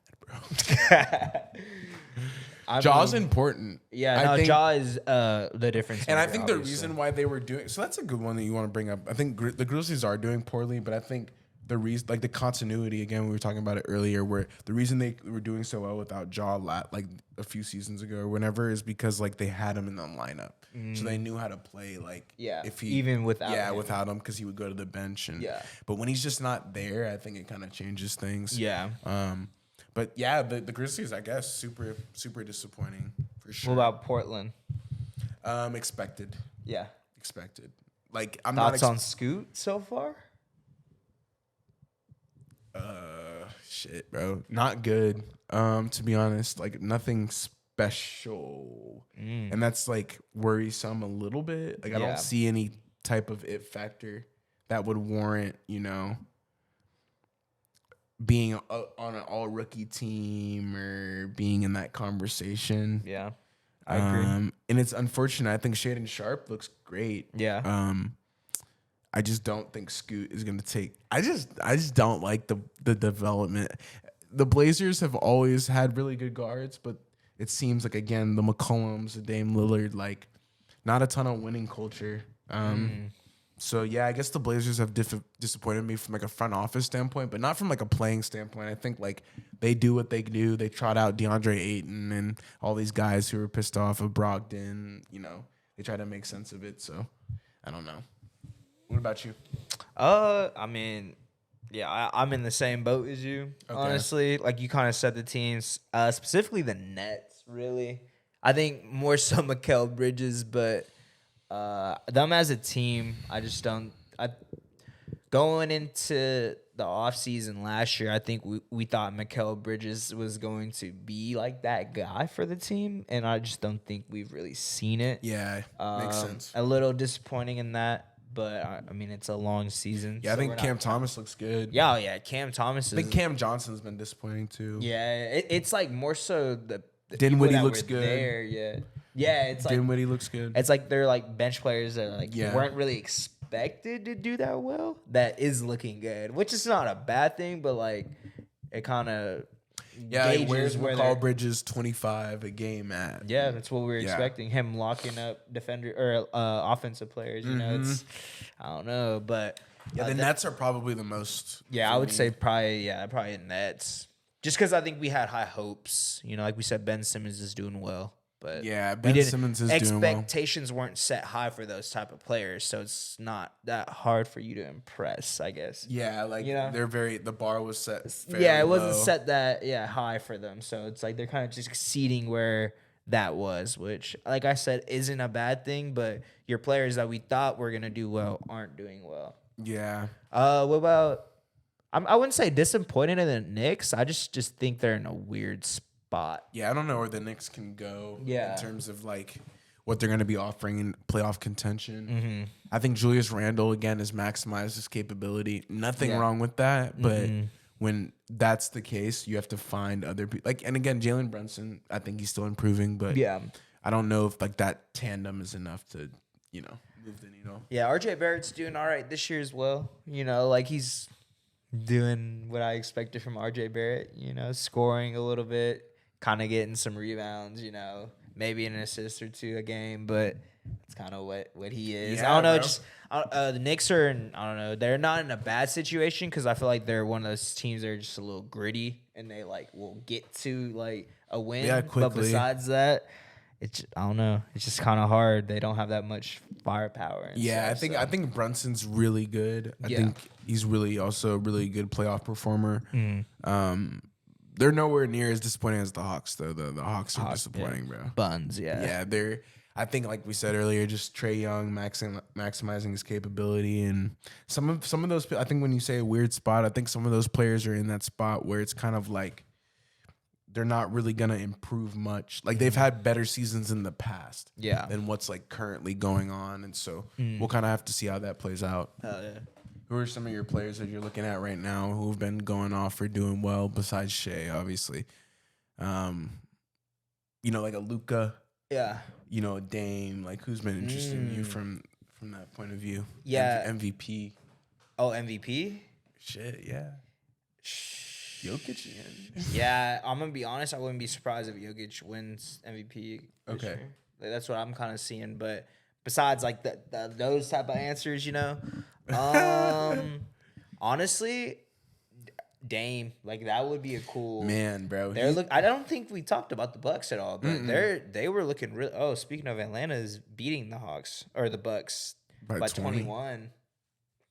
Anyways, we'll have to look at that box score because that's ugly. That is pretty ugly. That's but ugly. no, yeah, the way he played and fantasy. just kind of like the way they gel super well with each other, like it's kind of what Giannis needed. He needed a clutch scorer that I think it can shoot from half It's interesting how Giannis essentially said that it's Dame's team. Yeah. You see that? I did see that. Yeah. What'd you think about that? I don't really like that, honestly. Why? Just because, like, I feel like that's his team. But he has a ring and a Finals MVP. But, like, what does that mean, though? Like, I mean, obviously it means a lot, but I'm not gonna lie. I'm not going to give someone the keys to the team. This guy hasn't even won yet. Facts. Okay. Like, you know what I mean? Like, why am I giving the keys to this team I guess I didn't look when at a it person didn't even win? I mean, he's coming to my team to win. Man, That's how I I just think see it. Lillard is like more of a bucket getter, bro. Oh, no, for sure. He's gonna be the one that gets you 50 now. Oh, it's yeah, not yeah. Giannis, which is kind of crazy. But I think it's just the way Giannis plays, though. Like, he's still gonna get his numbers. They're both top 75. Yeah. Like, I don't know. I didn't really look too much into it. I just, as an outsider, I think it's like, the reason I ask is like the dynamics of the team, right? Like that impacts their play. So the reason I asked that, I guess, is I could say the one thing I noticed, especially during the first game of the season, is it seemed like it was Dame only, bro. It was fourth quarter, give it to Dame, give it to Dame. I get it. Like, it's his first game, get him involved. But if that's the way it's gonna be, I think we had a bet on Giannis, and like he didn't even do it because like he didn't get the ball. Nah, I was like, whoa, bro, like that makes sense, Like I can see it. I can see it where Giannis is like, I'm good. I can get 20 and 10 and I'm chilling. Let Dame get 35, 10, whatever. I'm like, man, so be it. Like you're saying, so be it. If you want to give the keys to this rando who no, it's not a rando. I mean, he's Dame. But like, it's just one of those, like, I don't know. Like, interesting. Yeah, I if I was Giannis, I wouldn't have said that myself. I mean, this is clearly Giannis's team, but like Dame got added. Yeah, I think it's not like Giannis went to the Trailblazers. Yeah, I think it's interesting too with the Chris Middleton thing. Like he hasn't really been healthy at all. Yeah. So it's kind of just Giannis and Dame and now everybody else. And but I mean, I think they're gonna do well this year. Honestly, I think they're gonna be for sure like a competitive team. Yeah, like top 3 in the East. You think they're gonna win the finals? Ooh, I don't know if they make it to the finals. Really? I don't know. I know you're not a C's fan, and I kind of feel a certain type of way about them as well. But like, they're pretty good. Kristaps Porzingis. What's going? We can talk about the Celtics a little bit. Yeah, for sure. The Celtics look great. They look great, and I think they're gonna be dangerous, more dangerous than they used to be, which is kind of scary for me to say. But yeah. Drew Holiday and Kristaps Porzingis is a great Derek White. Of course, but he's been there. But to see Kristaps like look happy and hitting threes, and all that, I was like, man, this is not that thing, good, bro. This is not good. I think the Celtics are really scare me. Like this is the first year where I'm like, a little worried. This is not good because the Celtics are good, and I think it says something when Jason Tatum still gives you 28 and he's, maybe the second leading scorer because Kristaps is getting 30. Yeah. He might have hit 7 threes or something. Yeah. Like, I'm like, man, this and I feel like that's like kind of what they were missing. Yeah, that extra like a big that who it can could stretch. score, and at a high level, and Porzingis can do that. And I think we went through his stats last year, and we were seeing how consistent he was. He was almost 50, 40, 90. Yes, and he was averaging like almost like 3 blocks. I think 20 a game. Yeah, 25. Like, it was a lot. Nuts. It was like what people forget, man. Yeah, I think it was just because he's the unicorn for a reason, bro. I think it was just because he was playing with Washington. No one's really paying attention. Yeah, bro, but he was putting up the numbers. And I think what makes it scary is, again, you add that to the Celtics, again, the dynamic where they're already good. They're already a championship caliber team. You add, championship caliber players that are healthy. Drew Holiday, again, we haven't really talked about him much, but he's big. I think I will say this, like, I think for the Bucks, it's a bigger loss than it is for the Celtics as a gain. But I do think, replacing Drew Holiday with Marcus Smart is honestly an upgrade in terms of offense. Defensively, I don't think so. Marcus Smart is a guard winner of a Defensive Player of the Year, which hasn't happened since Gary Payton. Yeah, don't forget that. Kind of nuts. Yeah, that's insane. Yeah. So Drew Holiday, isn't that, but he's still a good defender. Yeah. Respected as everyone lockdown consensus. I think the only person who really gives him trouble, and I think this too, is Jimmy Butler. Yeah, like he's like the one person where like Drew Holiday, I don't think can guard him, but we'll see kind of whenever they get to the playoffs. I am interested to ask you this next question, like who are your powerhouse teams? Is it the Bucks? Is it like the S tier, the Celtics, Nuggets, Suns? Yeah, Bucks. Okay. I think that's kind of consensus, huh? Yeah. I was going to say, there's not really much else to say. I think if the Suns are healthy, they're really good. They're just top heavy, but I think now we're getting into the reason I bring like the Suns is like them being top heavies, it speaks to their depth, but I think now in the NBA, like scoring is more valuable than like anything. Like I would take like the most potent offense rather than the most potent defense. And I don't really know if that's like, we'll probably have to see, leave it down in the comment section what you think. Yeah. But I would personally rather have like a really high rated offense than like a really high rated defense, just because I value points. And like, again, we talked about it. We said it's basketball, but like, it's the NBA. I think the NBA is just changing, and I think you have to be able to score 130 points to like win and like win consistently. And that's kind of what I'm starting to notice. Like again, we were talking about it off camera with the Mavericks. The reason why I think they're interesting is because they can get to those 130, 135, like a lot of points, and that's what it takes to win. I think having good defense is one thing, but if you can't score, you can't win. Yeah. Like if your defense is great and you have the worst offense in the league, you won't win. Yeah. If that makes sense. No, for sure. That's where it starts. You start realizing like the differentiating factor between these teams, where it's like, okay, this team's really good on offense and okay on defense, or this team is great on offense and horrible on defense. And it's like trying to balance out all those teams. Yeah. I feel like that's like kind of what Miami is, like they're probably like one of the best defensive teams in the league, but not great offensively. I think that's what hurt them. Yeah, and if they had, maybe if they had Tyler Hero, maybe that might have, but like even then, it's like I feel like that's still not that enough. Like he can only do so much for you, and Jimmy can only do so much for you for 16 games. Like it's not like he can go out there and get 40 every single game. Like man, it's just not.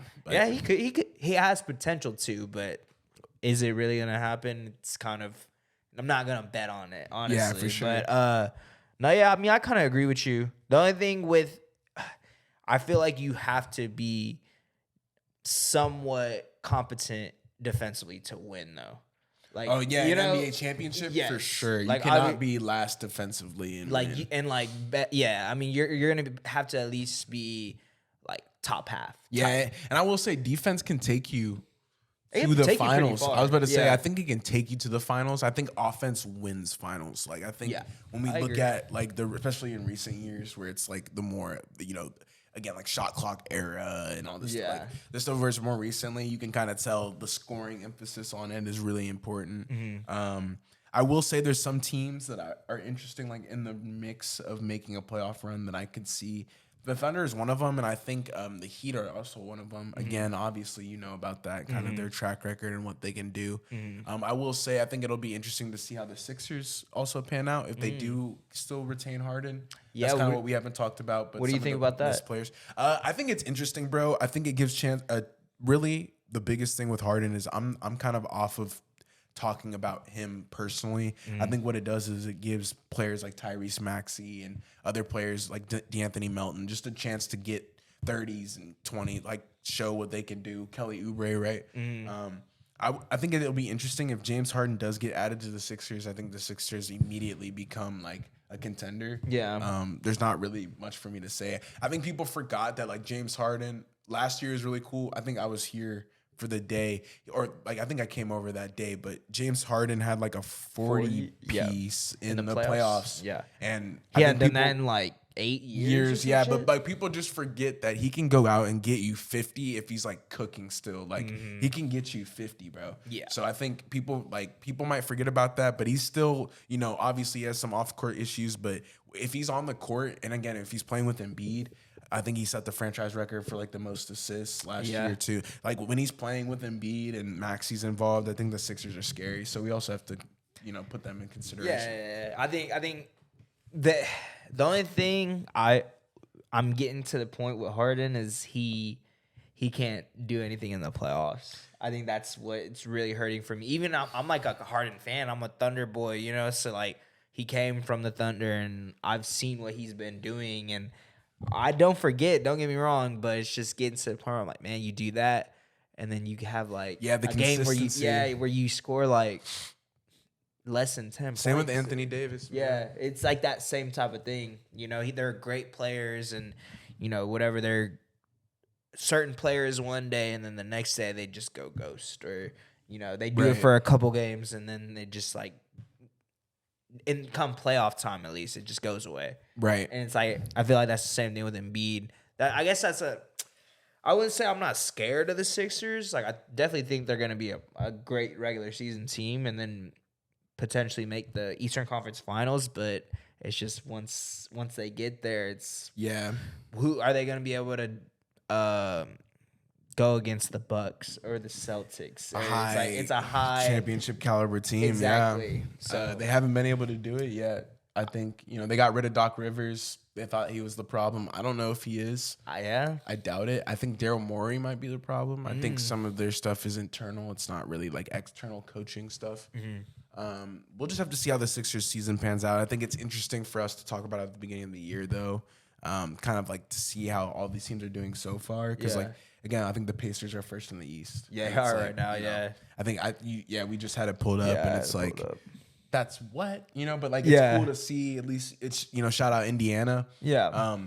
Like my next question for you really was to go into, you know, who are some of those players that you think, especially this year, you know, that are gonna do well or have potential to make like all NBA teams. I think Ant has a really good chance. I think these past couple games he hasn't been doing too well, but I think Yeah, I was about to say he hasn't started off too well. he hasn't started off hot, but I think he has the ability to.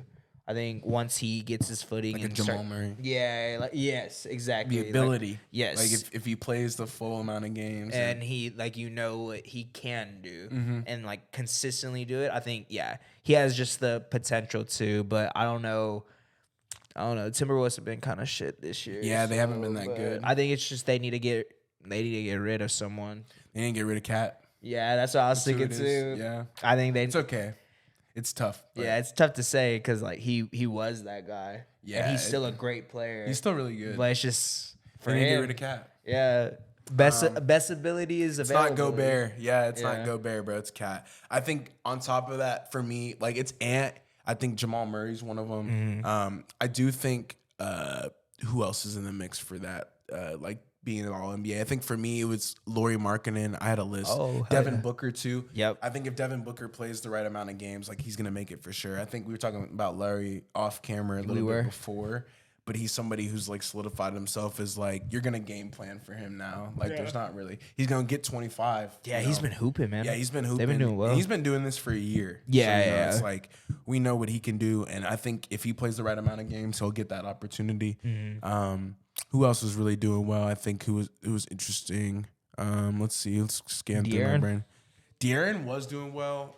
He was again just the shooting. Like I think for him just the threes, but I think he can make an All NBA team. I think Sabonis too. Yeah. Didn't they last year? I think they did. Yeah, they made third It might have team. been second and third or something like that. They made Or third both, team. They both made 3rd. Oh yeah, that's far. Yeah, I think interestingly enough, it goes to like what you're saying, like the availability.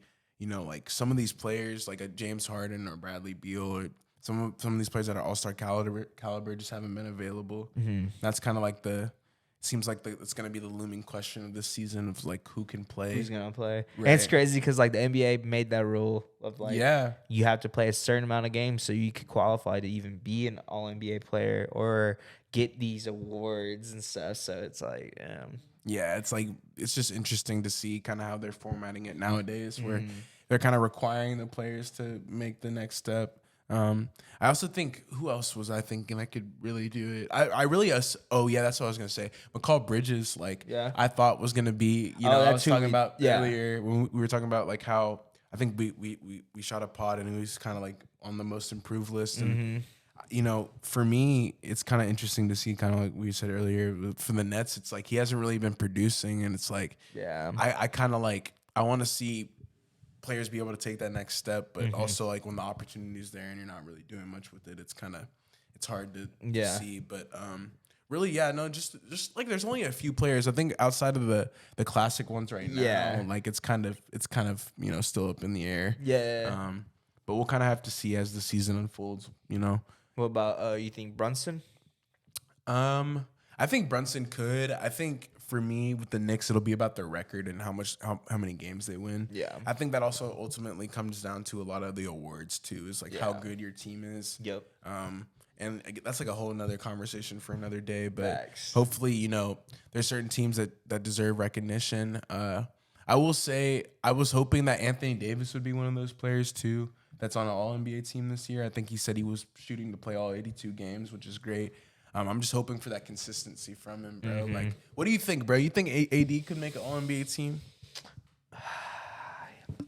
He should be able to. Yeah. If he can stay consistent all year or just healthy. I think that's the thing with AD is just how many games are you going to be able to get out of him, honestly.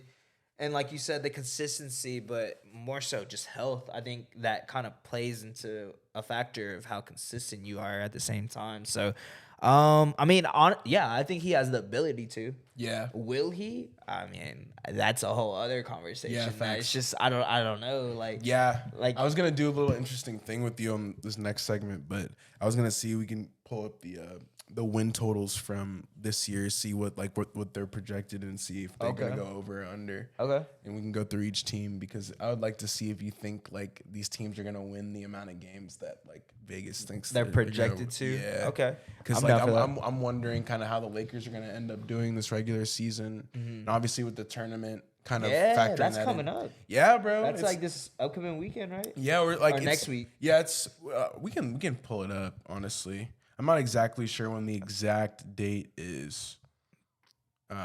November 3rd, yes, sir. Okay, next so Friday it's or soon. upcoming Friday. It's soon. That's bro. gonna be hard. I'm excited for that. That's super dope. In Vegas too. Super cool. I think I think it's just gonna be a testament to kind of like again. I'm gonna wonder how they factor it into the awards and like the statistics and stuff like that. But we'll kind of see how that plays out. But yeah, I want to see what you think about kind of the overall landscape of the NBA and where it's headed. Right? Like how many of these teams do you think are really gonna win the amount of games that people think they're gonna win? Yeah, I got you. If that makes sense. For sure. Because I think the Suns are gonna not win as many games as people might think. It's just because people aren't available, and we'll kind of talk about that, like kind of what some of the reasons why they may not go over, under, and we'll pull up like FanDuel or something. We can. I think it's on there too. Oh, FanDuel. Yeah, you can pull it up there. Oh, bet. Because that's what it is. Yeah, or Fox Sports or whatever.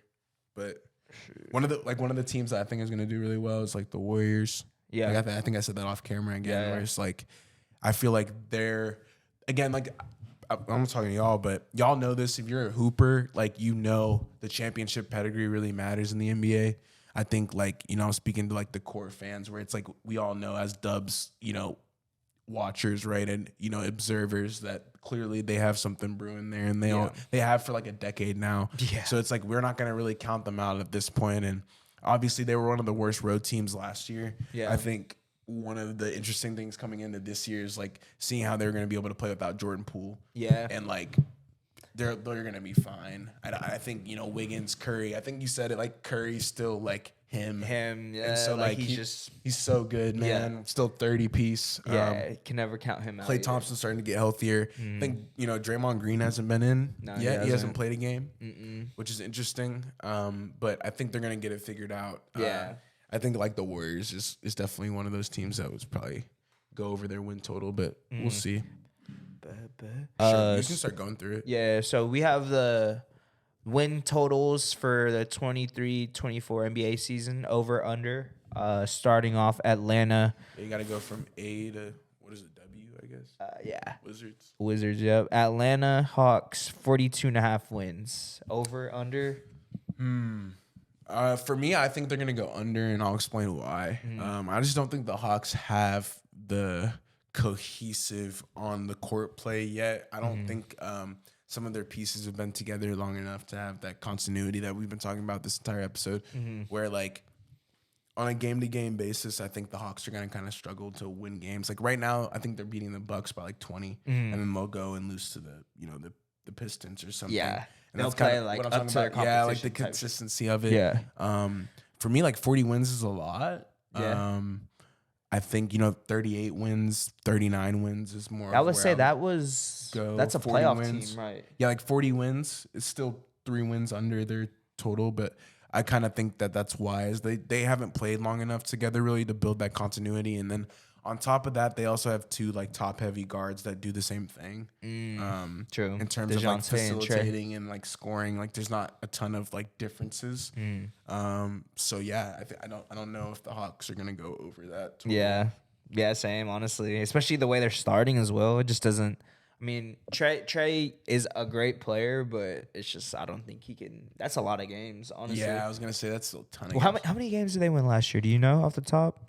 I was gonna say high 30s or like 40, low 40s. It was like not a ton of games, and I was gonna say I would put them right there at 39 or 40. Yeah. And even that's like a decent amount of games, right? Yeah.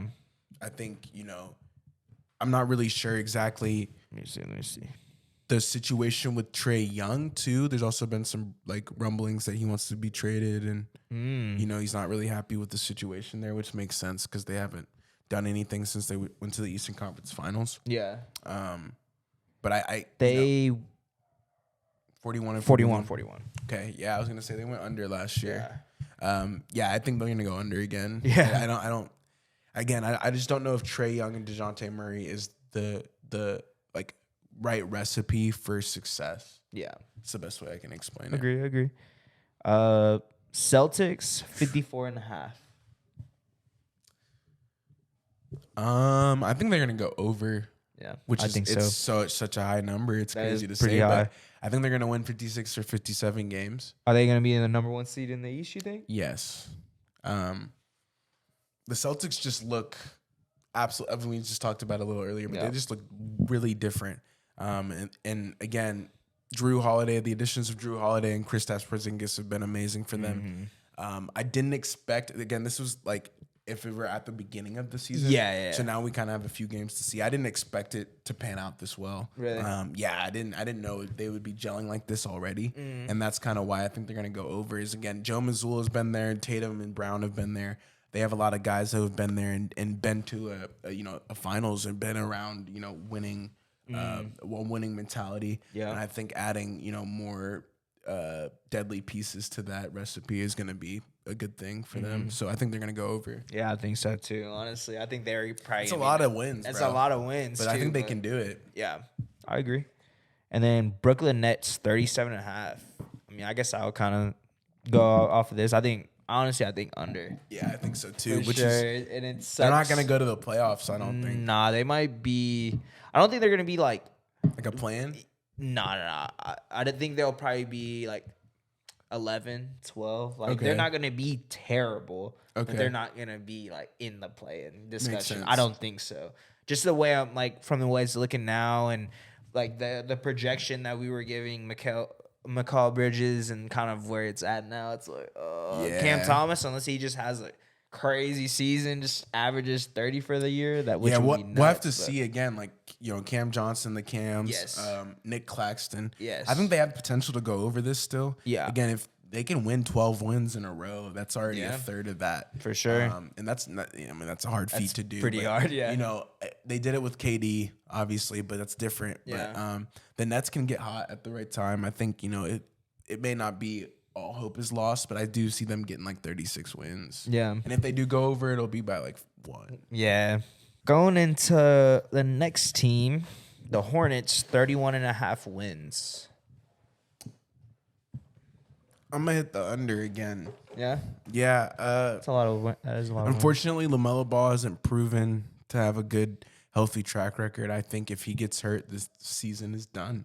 And that again, the Hornets haven't drafted properly, like Kai Jones, like some of these like just not good draft picks. And What thoughts on Brandon Miller while we're on the subject? he looks good, but I don't think he's gonna develop properly in Charlotte. Sucks to say it, but yeah. That's for sure. Charlotte's not a good team. No. I think like I under said, as I think- well. yeah. Hit that under, ladies. Hit that under, yeah, Facts. bro. Like, again, I don't think that if you can bet it, take the under because Sure. I don't really see the Hornets prospering as a successful team. I think again they've kind of proven to us over the course of a few years that it's pretty hard to operate in a small market and not really have superstars on your team. I think LaMelo Ball has been the only bright spot in the last. Fuck. The fact that I can't even, just a while. So. A very long time. Like Kemba? 20 years. I would even argue that LaMelo is brighter than Kemba. True. I think Kemba was really good at scoring guard. But Yeah. LaMelo is just like a triple double freak, and Yeah. I think when he's healthy, he's super good. yeah, but it's I'm like hitting the their under. one good draft pick in like Hit the under. a long time. Yeah, the hit that under. Under 31.5. Chicago Bulls 37.5. I'm gonna hit the over. I think Zach LaVine and DeMar DeRozan have something to prove. Mm-hmm. They have been competitive. I think where the Bulls really lack, like grit, I guess, is on the offensive side. I think DeMar DeRozan and Zach LaVine have too much scoring responsibility. Yeah. I think Caruso. We'll see if Caruso's healthy all year, but if he is, I think it makes the Bulls more competitive just from a defensive aspect. I agree. I think they have a chance to win 40 games this year. You think so? Yeah, bro. Are you gonna go under? I don't know. I'm like kind of like they're one of those teams. They didn't make the playoffs last year, right? No, they were in the play-in. Play-in. You're right. They did barely. They made it the last day of the season. They did, yeah. They almost did. They beat the Bulls or they beat the Heat They beat the Heat. the first time. Yeah, That's crazy. I think. yeah. They beat the Heat. Yeah. They beat the Heat to get in. So I think that's what it is for me. They're just too inconsistent. Like the offensive load for Levine and DeRozan is just ridiculous. So Ridiculous, I feel like that can only get you so much. But I would probably say over. I think Okay. I think they're probably good for like a 40, like Okay. you said, high 30s maybe. That is kind of low for like, yeah, I think the Bulls literally made the playoffs last year, and I think they've gotten better. Like I think Patrick Williams is a bright spot. I He think they've is. gotten He's gotten doing- better. I think they can win 40 games. So I would take the over actually on the Bulls. I think Okay. that's a little low for them. For sure. And then Cleveland is 55.5. 50 and a half. Oh fuck yeah, my bad. 50 and a Yeah, I half. was about to say 55. 50 and a half. Yeah, my Under, bad. under. 50 and a half. I'm going to say over, but it's going to be by like a win. It's going to be like 51 wins. You think so? I think the Cavs, for me, the only concern is availability. Their offense and their defense they're a high net rated. Like like their offense and defense are very, very, highly touted. I think the Cavaliers, again, we were talking about it earlier, they're very competitive. I think for me, it's just more about the availability of like Darius Garland and a Donovan Mitchell. Yeah. If those guys stay healthy, I think Cleveland will go over this number, but only barely, only just. Yeah. I think the East is a little bit. They have an easier schedule. Yeah. So we'll see. I don't know. That's another thing that you have to look into before you make any bets. Is like look into like strength of schedule, certain things like that. Sure. That those things matter. Yeah. It's like timing of when they're playing certain teams and stuff. Because again, like some of these teams, they don't all have an even schedule. Like the Pistons schedule might be easier than a Spurs schedule or whatever. Yeah. And that's kind of just how. Yeah, because you're playing your division more, right? Yeah, and the more that the season goes on, the more that the strength of schedules like metrics become easier to like read because you've had more data. Like, so like these you are can see like the teams coming up are better teams or worse teams. So I got you. definitely check that out before. But I think they'll definitely go over, but not by much. Yeah. Yeah. I feel the same way. I feel like Cleveland is just a really good team defensively. Okay. It's going to be hard to score like a ridiculous amount of points on them. And if they do struggle to get wins, I think it's going to be more so them offensively. I think, like you said, is Darius Garland and Spider going to be healthy for the whole season? Because if not, then who's gonna? I mean, Levert, yeah, but like he can only do so much, you know. So he's Jared Allen. Yeah. Come on, man. The lights is too bright. Yeah, you know how I feel about Jared Allen. Yeah. Hopefully Mobley kind of takes a big step this year. We'll see, man. He's one of those players that might have maximized. Yeah, he might just be a really good defense player, and that's what you're gonna get from him. So, but yeah, I would say over as well. But like you said, just a little. Depending on health. Yeah. This next one is good though. Dallas Mavericks. I'm saying soaring over. 43.5. Give that it to over. Me. Give it to me. Hammer Okay. that. Hammer it. That is too low. I think they're going based off the Mavericks' issues last year. I don't think those chemistry issues exist anymore. You have to remember Kyrie came over last year halfway through the season. He did. This is his first full season. I think kind of how they've shown is now I think they've figured out how to win in the fourth quarter. And that again, Dallas, if you forget, their last year there's a stat. It was like they had I think they had the most games within a 3-point margin. And they were all like losses. Really? I did not know that. And so like if you flip that, maybe Luka gets another bucket, Kyrie hits a 3, whatever, like those turn into wins. So I think the 43.5 is really low. I think the Mavericks are actually going to be in the playoffs this year, like comfortably, 5th seed, 6th seed. Yeah, like I think the Mavericks they're here.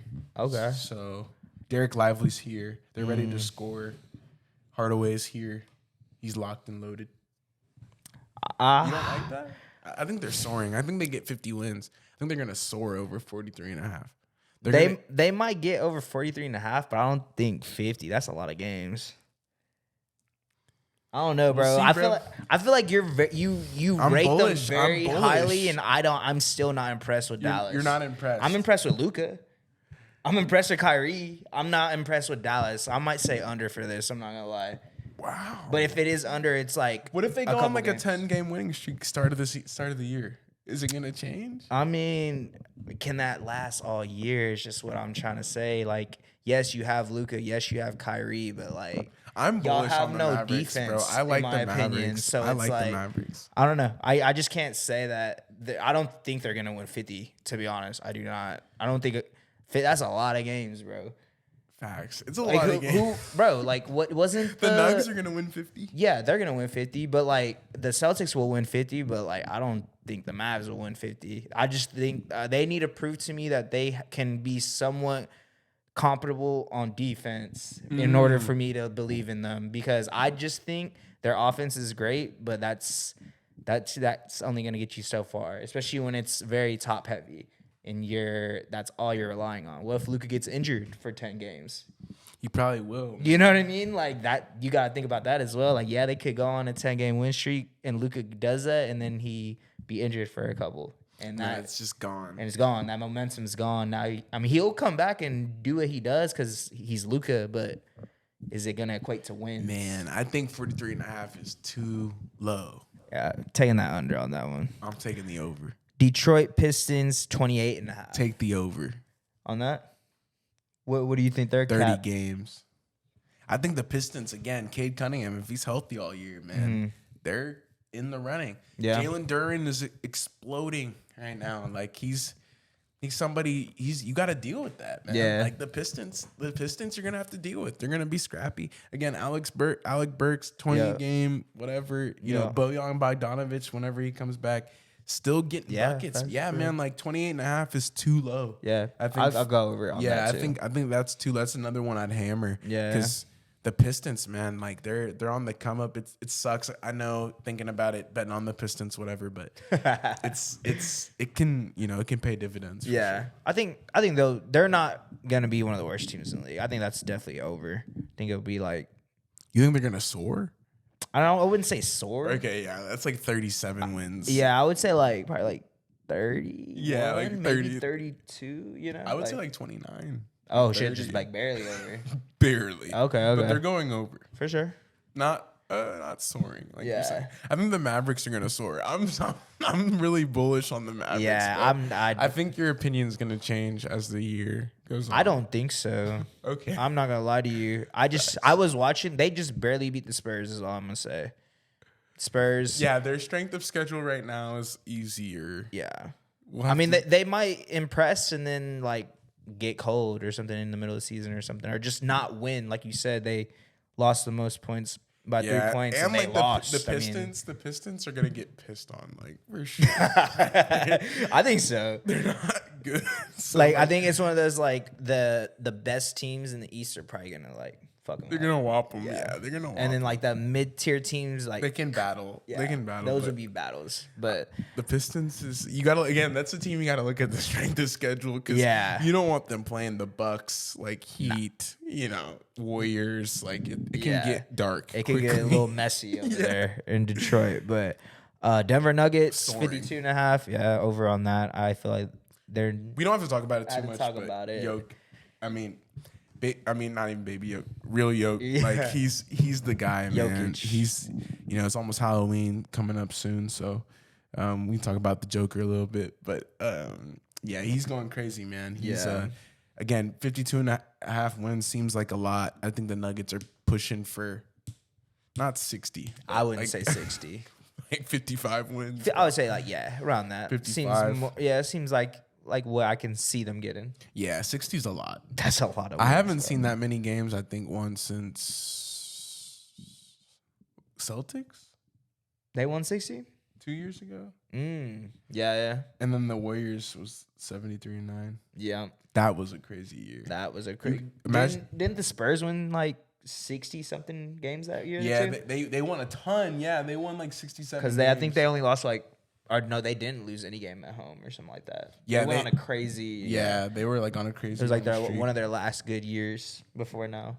Yeah, I think the Nuggets are gonna go over just because Jamal Murray and Jokic. And again, I think those guys the count role players, man. In terms of like WAR, like wins above replacement, like when you have Murray and Jokic on the floor, like you're probably gonna win 5 more games than you would have like if you didn't have him on the floor. Yeah, they're just those type of guys. Yeah. Golden State Warriors 47.5 wins. We're watching the Warriors right now. Yeah. That's a tough one. I think they'll go over again. Yeah. Barely. This one will 40, be close, 49, bro. 48. Depends on the health. Depends on Chris Paul. Yeah. Depends on strength of schedule. This is where the answers are starting to get hard for me because the Warriors seem correctly priced. I think they would win 48 games. Yeah. Like, that's where I would say that. That's where you put them? Yeah. So, like, the fact that it's 47.5 kind of paints the picture of, like, how close it is in my head to. Yeah.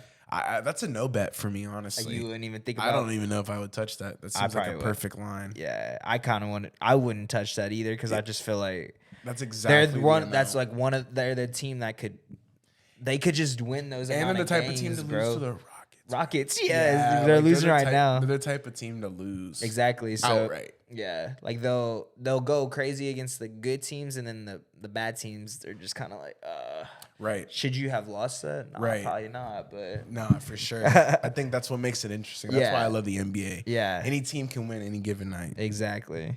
Houston Rockets 31.5. Under. Yeah. Yeah. What do you think they're win? Unfortunately, 29. They're gonna lose 40 games at least. Think about it like that. So, Okay. yeah, the thing like you said, the Rockets, man, just the front office and the coaching. Yeah. I think the one thing we didn't talk about with the Pistons is Monty Williams also helps them a lot. Yeah, he does. There's some coaching like acquisitions that can change kind of your the course of the season. I think the Rockets need to figure it out. I don't think adding Fred VanVleet helps you a ton. I think from the guard standpoint, it helps you get like an anchor, somebody who you know is going to dish out an assist. Yeah. 20. But yeah, I don't see them as a prospering team. Yeah. And it's just because again they're not using Alperen Şengün correctly. They're trying to get Jalen Green too many shots, and Yeah. that's been kind of interesting to see as the season kind of unfolds. How many shots he's putting up to? He probably shoots 20 times and he scores 20 points. So if you can kind of see that inefficiency, right? Yeah. I don't know, man. I think the Rockets are definitely there's a light at the end of the tunnel for them, but it's not this year. Yeah. I would say under as well. That's pretty much. I think they might be like one of the worst teams in the league. I was gonna say they're gonna be near the bottom. Like they could win 25 games, and it wouldn't shock me. Yeah. I was kind of surprised to see this number in the 30s. Yeah, that's pretty high for them, I would say. I thought it was going to be lower or like high 20s, Yeah, like 27, 28. But yeah, under for sure. Indiana Pacers, 39.5 wins. Pacers are priced correctly. I think I could see them winning 41 games. Yeah. Literally splitting even 500 team. I would say like a little over, but a little over. Like I don't think they're going to win 40. I think Halliburton is going crazy this year for sure. So I think he's going to win you a few games. Yeah. Outside of that, it just depends on if they can compete with the powerhouses, right? Yeah. Again, strength of schedule, looking at that would have been really interesting. Yeah. I should have that pulled up, but that matters. I mean, It just does. who you're facing, kind of when you're facing them and getting hot at the right time. I think all kind of comes down to a few certain attributes, but we'll see how the Pacers do. I think I would go over as well. Yeah. Somebody was just showing me for the first time. Yeah. I think that number shouldn't be in the 30s. I think it should be 40.5. Yeah. I think that would be the perfect number. That would be the perfect number, I think. It's just one too low. Yeah. LA Clippers, 45.5. Over. I think the Clippers are Kawhi and PG are looking to redeem themselves in terms of availability. No injury concerns yet, which is interesting. They haven't, none of those guys have sat yet. I think they're trying to compete for superlatives. They want to be an all-star. So that being said, I think the Clippers and Tyronn Lue just being able to figure it out. And again, it's not to say that the Clippers were ever bad, but I think now that the rules have kind of changed the trajectory of where the NBA is going, I think now it's kind of making Paul George and Kawhi Leonard kind of see that they need to start playing again. So I think if they play and they're healthy, I think the Clippers are gonna go over that number. Yeah. A lot of overs, bro. Yeah, I was about to say, I feel like someone's gonna have to win less. I think we have a couple that I see, but for that one as well, I think it's over. It's just one of those. Yeah, it's just one of those. If they can, they're not gonna win 50 That's games. the only thing. Yeah, They're not gonna win 50 games. Is it high 40s? It might barely be barely 46, bro. Yeah, like the Clippers. Like they ain't the Lakers. Hey, they're bro. not going to the Western Conference Finals. That's for sure. Speaking of the Lakers, 46.5. What do you think? I think under. Yeah. Yeah, I think that's too high because I don't think the Lakers care about the regular. Like, we just need to get in. Yeah. If we're a playing team and we're the 9 seed, we need to play one game. Like, cool. Yeah. But that's how we kind of see it. I think we're playing the long-term game. We're not. I know for a fact as like a fan, we're not worried about the regular season. Yeah. This is not a team you want to take an over. Yeah. On like a regular season bet, especially when it's like high 40s in the West. Yeah. I could West see us winning tough. 43 games, being an 8 seed, 7 seed, and like calling it a day. And Yeah. again, getting in, and we have the potential because of our defense to go to the Western Conference Finals and potentially make the finals. So Yeah. you can't ever count the Lakers out. It's kind of like the Heat. We have Yep. less of that, Yeah. but it's still there. Like the Lakers are still lingering always. For sure. But definitely don't take an over on regular season things with the Lakers because you've seen that history. Yeah. That's a lot of wins for the West. And I like you said, I don't think it's not on their agenda to like be like, oh, we need to be a top 4 seed. Like they're just gonna go out there, and if they can make the playoffs, that's all they need. Yeah, exactly. Like So- we just got to get in. Yeah, just get in. That's all that matters. So yeah, I would probably say under 2. I just don't know by how much. Maybe a couple games. You know, maybe Interesting. I can see y'all getting like like 43 wins. You know, Yeah, maybe yeah. 44. Yeah. It's just getting hot at the right time. Right, You right. know, and I like maybe looking at the schedule and stuff would have been a lot better, but that's just one of those things. Yeah, where yeah. It's kind of Up in the we air. know what y'all are gonna try Right. to do. Y'all trying to play for a championship. Y'all don't really care about being the number 1 Yeah, seed. like the Lakers are really focused on playoff contention and Yeah. like what we're gonna be doing later on. You know, going into this next one, like I would have immediately taken the under on the Grizzlies and their Yeah. win totals at 46.5, just because the jaw suspension. My bad. No, you're The jaw suspension. Yeah. Like I don't know where they could really go in terms of like their success further down the road. I think the Grizzlies are an interesting team because I think they're a team that might have to blow it up soon too, because where do you go? Like you're in the West and you go to the playoffs every year, but that's it, you know. And I don't know if not getting a John lottery Morant pick. and Desmond Bain and Jaren Jackson Jr. are the answer to a championship. I could be wrong, but Yeah. I don't think I am. So I think like, you know, like it's interesting. I wonder what you're thinking about it. Kind of like I would have immediately hit the under because I just Yeah. don't see it. I don't see it. Yeah, I It's think in it's- the West, it's so hard. I think it too, just missing out on Jaw is huge. Bro. Yeah, bro. Like he's y'all's best player. He's out for what, like a third of the season?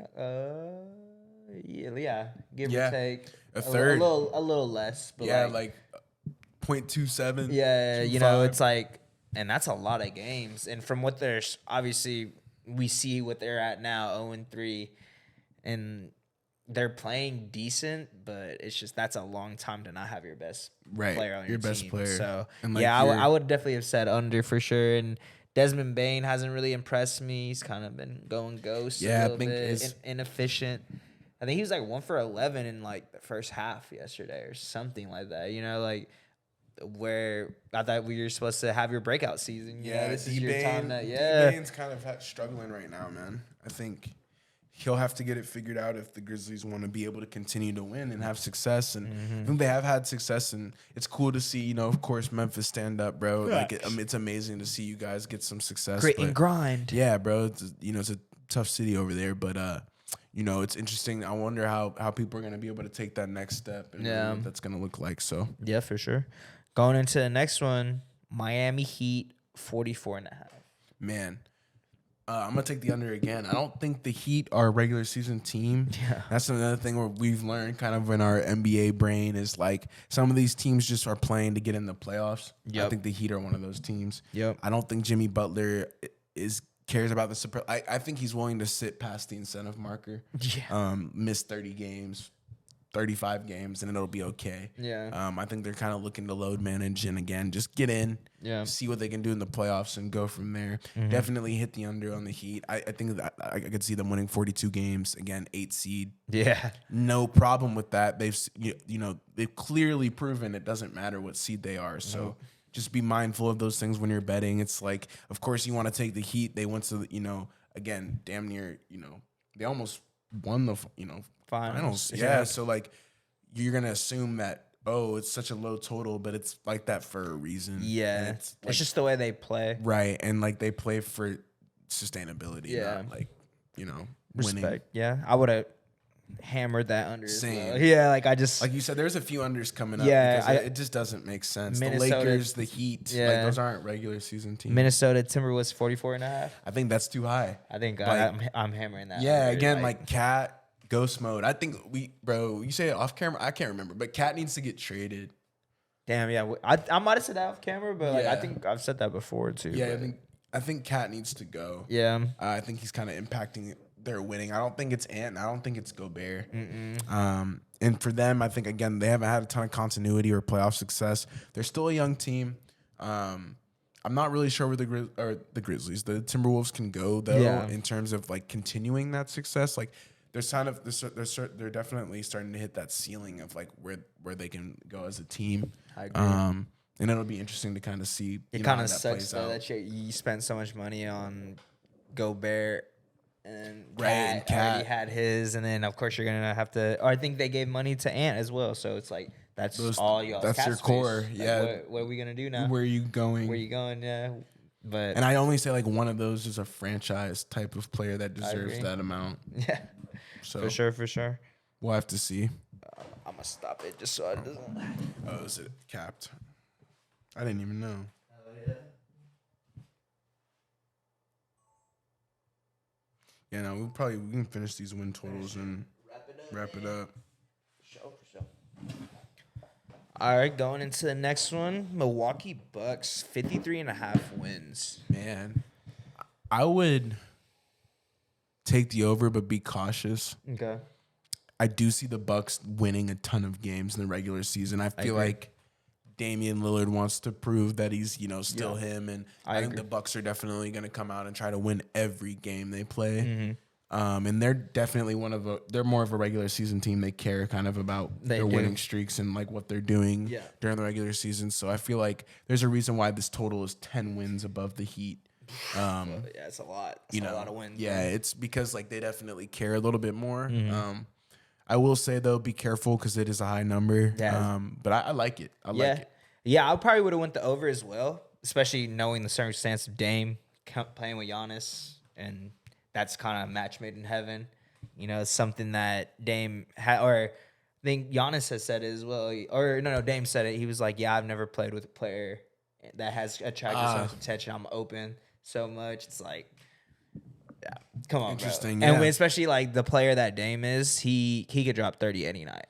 Man, and so can Giannis. So it's kind of like a recipe for success, just kind of waiting to see. And they already have a pretty good team as well. Like Chris Middleton, Brook Lopez. It's like they have these players that are, they did lose Drew, but he's a big loss. That's a big loss. I'm not going to lie. Like that was their, they got Dame, I guess. So, yeah. Right. Kind of give and take. But no, I would have probably, I don't think they're gonna like soar over that number, but they're probably 55 around that, like a couple wins. Like that's a pretty good line. Like I would have been like a little cautious, like you said, though, because that is a lot of wins. Yeah, and it's more so just are they going to ball out all season? Because if they can, they could easily get that. But right. No, 100%. I agree with that. I think it just depends on the availability, but I do think Giannis and Dame have that vengeance kind of aspect have to something it. to prove and stuff. Yeah. But going into the next one, the Pelicans, 44.5. I think they're going under. I don't have faith in the Pelicans as a regular season team just because of Zion Williamson and some of the injury history that they have. I will say that they're a promising team. They do have pieces that are definitely dangerous. Brandon Ingram, Zion, obviously. CJ.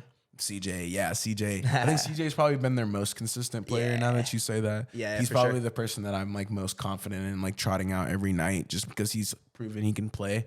I'm not really sure, again, where the Pelicans plan on going in terms of their development. Like, again, they're in the West, so it's really hard to kind of build on playoff success if you're not going far deep into the playoffs. And I think they're, again, a play-in, edge of the playoff type of team. Yeah. Where, again, I think they're going to get 43 wins and be an 8 seed again, and we'll see them in the playoffs, and they'll get bounced again. And, but again, no disrespect to New Orleans, bro. Again, it's really cool how they're in that weird like purgatory. And they used to suck, and they don't. So like now it's pretty cool to see like their full kind of. And I think Coach Green is a really good coach. He's been doing a great job over there. He's instilled a winning culture there, and definitely interesting to see how the Pelicans will do. Yeah, I definitely would say under as well. Just like you said, the health of Zion and, kind of relying on Ingram, we can trust him now a little bit. Yeah. I'm about to say. And it's more so just about he's been healthier. if CJ can do what he did last year and just if the team can just all stay healthy, really, I think that's their main thing. But I think just doing the under would probably be the safe bet. Okay, like, yeah. I don't really see. I don't think they can take that jump and get like 50 wins. Or I anything. agree. You know what I mean? I Like, agree. I don't see Not that. this year. Yeah. Zion has to prove something to me right now because he's gotten injured every year. We have never seen Zion healthy. So going to the next one, New York Knicks 45.5. Just looking at it, I'm gonna go with the under. I think the Knicks are gonna be worse than they were last year.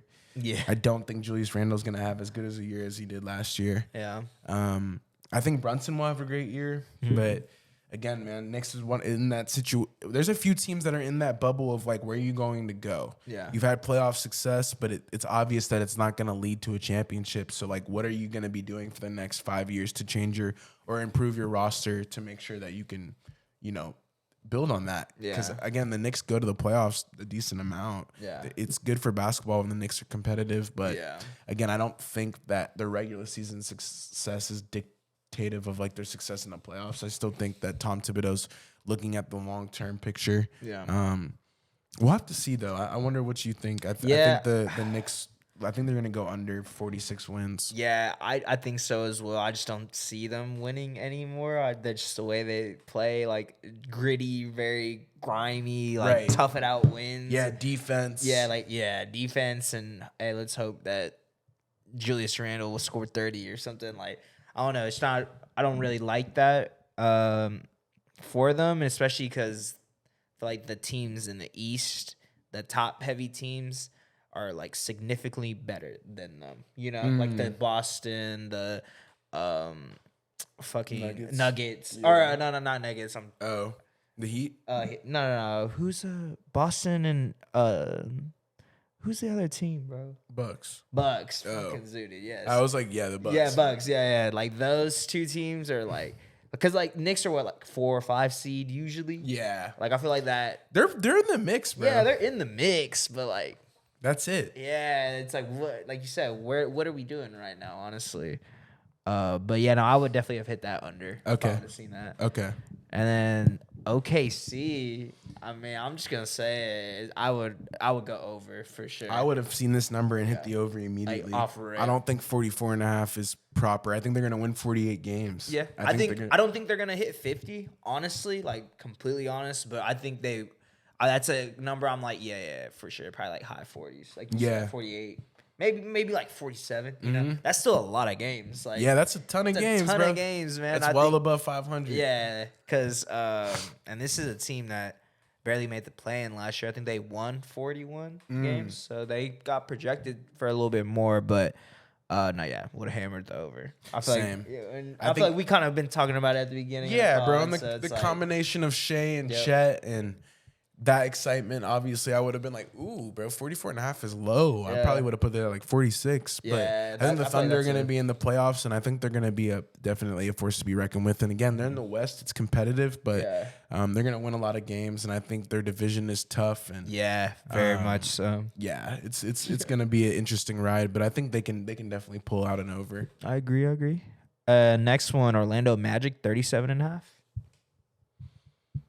I'm going to hit the under, even though I'm excited for them. Yeah. I think that's a little high. It's pretty high.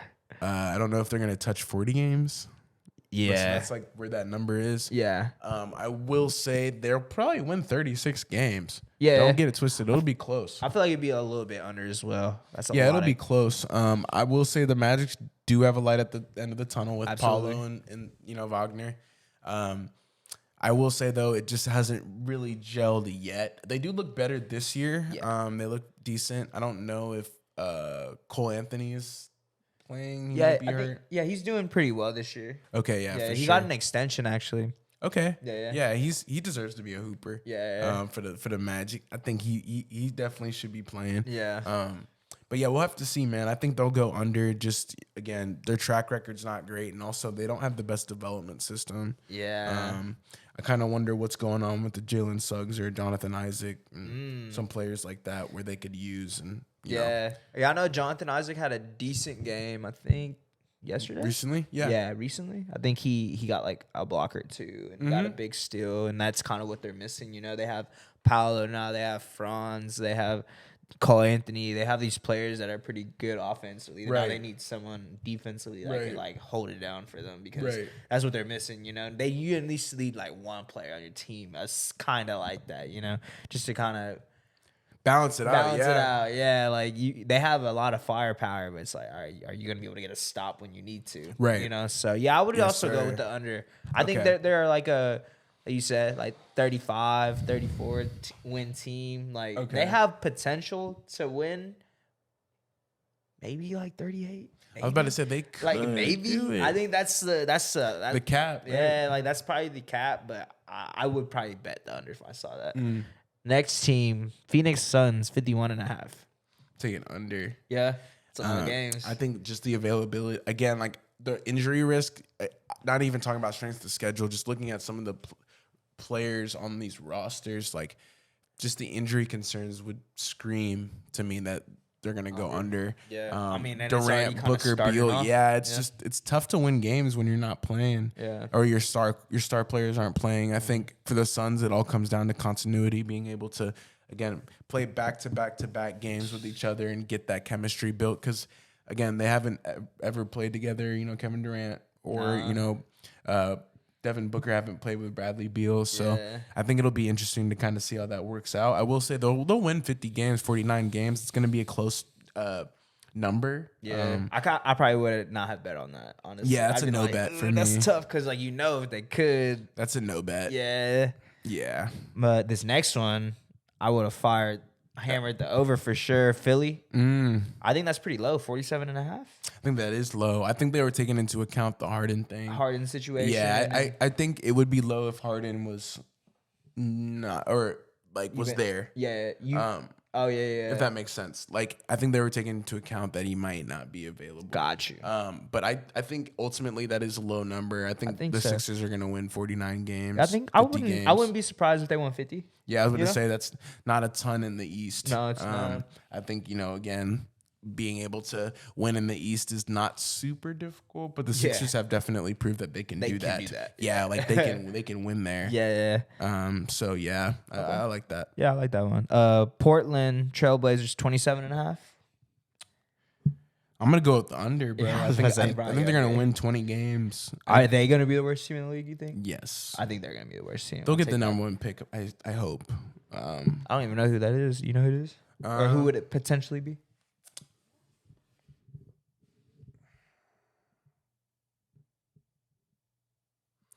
I don't know, cause I'm thinking it may not be a guard. Yeah, it's like a big man, huh? Yeah, I'm assuming it might be like a big. Mm. But I'm not really sure who they would take. I think the Blazers, it would be up to, because the Blazers is one of those teams where they go based off like team need and less about, unless it's like a Victor Wembanyama where like you accept them regardless. Yeah. I think the Blazers would have some options like Matas Buzelis. There's a few players like obviously like, I don't know again, like how the Blazers front office kind of thinks about their draft, but it seems like they're really guard heavy too. Yeah. They really like drafting guards.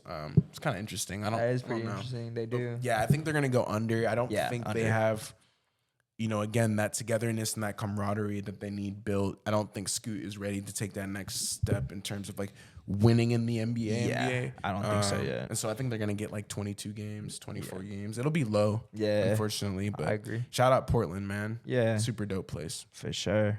Sacramento Kings 44.5.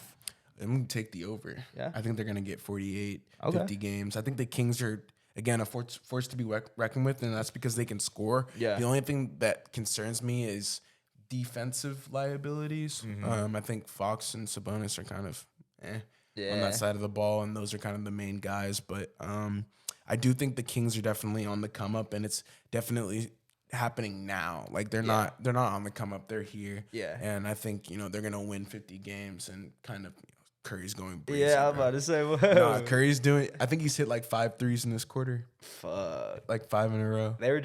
Weren't they just losing? They were just losing. But he's hit like, I don't know.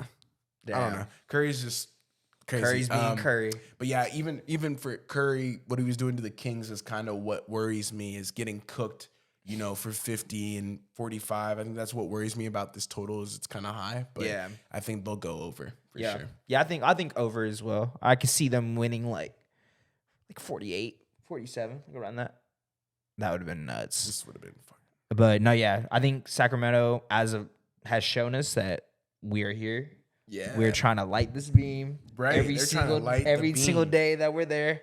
And I think they have something to prove, I think a lot of people are saying that they were only good last year because of how healthy they were, which is right. They didn't really have an injury all season, which rarely happens in the NBA. So, but I think they're just going to build off of that. I think De'Aaron Fox has that potential to make it all NBA again. And so does Sabonis. So it's like, how can you go against that, Right. I feel like that's going to get you a good amount of wins just having those type of two for players sure. on your team. And then they're trying to get the, Keegan Murray and hopefully Davion Mitchell, a lot of those, young players. Hopefully they could do something, kind of prove to us why, they're drafted so high. Right. Because they are pretty high bro, draft why picks. they were high prospects. Exactly. San Antonio Spurs, 28.5. It's too low. Yeah. I'm going over, man. I think they're going to be in the 30s. Okay. I think Wemby and Vassell. I don't think people understand, Devin Vassell's good, bro. Yeah, He's Devin Vassell's 20 really good. points a game. Yeah, he's really so good. if you add That's that, one of those if you know, type of things. Yeah, but if you add that on with Keldon, because we know Keldon with Keldon Johnson, Johnson, yeah. Wemby's putting up 17. Yeah. You got 60 points right there a game. So I just think 28's too low. I think this should have been 29.5, if not 30.5. I think the Spurs are going to be in the plan. For you Spurs fans out there, I got you, bro. Hey, okay. I'm this is one of those bets that I just probably would not have done because they're one of those teams I just don't know, bro. Okay. I understand Wemby and they're just the West, bro. The West is tough. Yeah, bro. And then It's they're wild. They're now hard division as It's well. wild. I think the West honestly is just so tough, especially right now with the amount of teams that are so good. Look, the Nuggets, the Warriors, the like all these top heavy teams that it makes it hard for the team like the Spurs to get some shine. But I do think that they're going to get 30 wins. Yeah, I don't think I wouldn't be surprised. Let me just say, that. I wouldn't be surprised. I might say under though. I think they might be a little under. I think they might be that 27, maybe even 28, literally right under. I wouldn't be surprised though if they hit 30. Okay. If they maybe barely miss the play-in, they're the 13th team. I could kind of see that's where, or my bad, the 11th team. Okay. Yeah, you know what I mean? Around right below the cusp. plan. Yeah, just because of how special Vic is and obviously right below. Vassell, Yeah. But going into the next one, Toronto Raptors, 36.5. Ooh.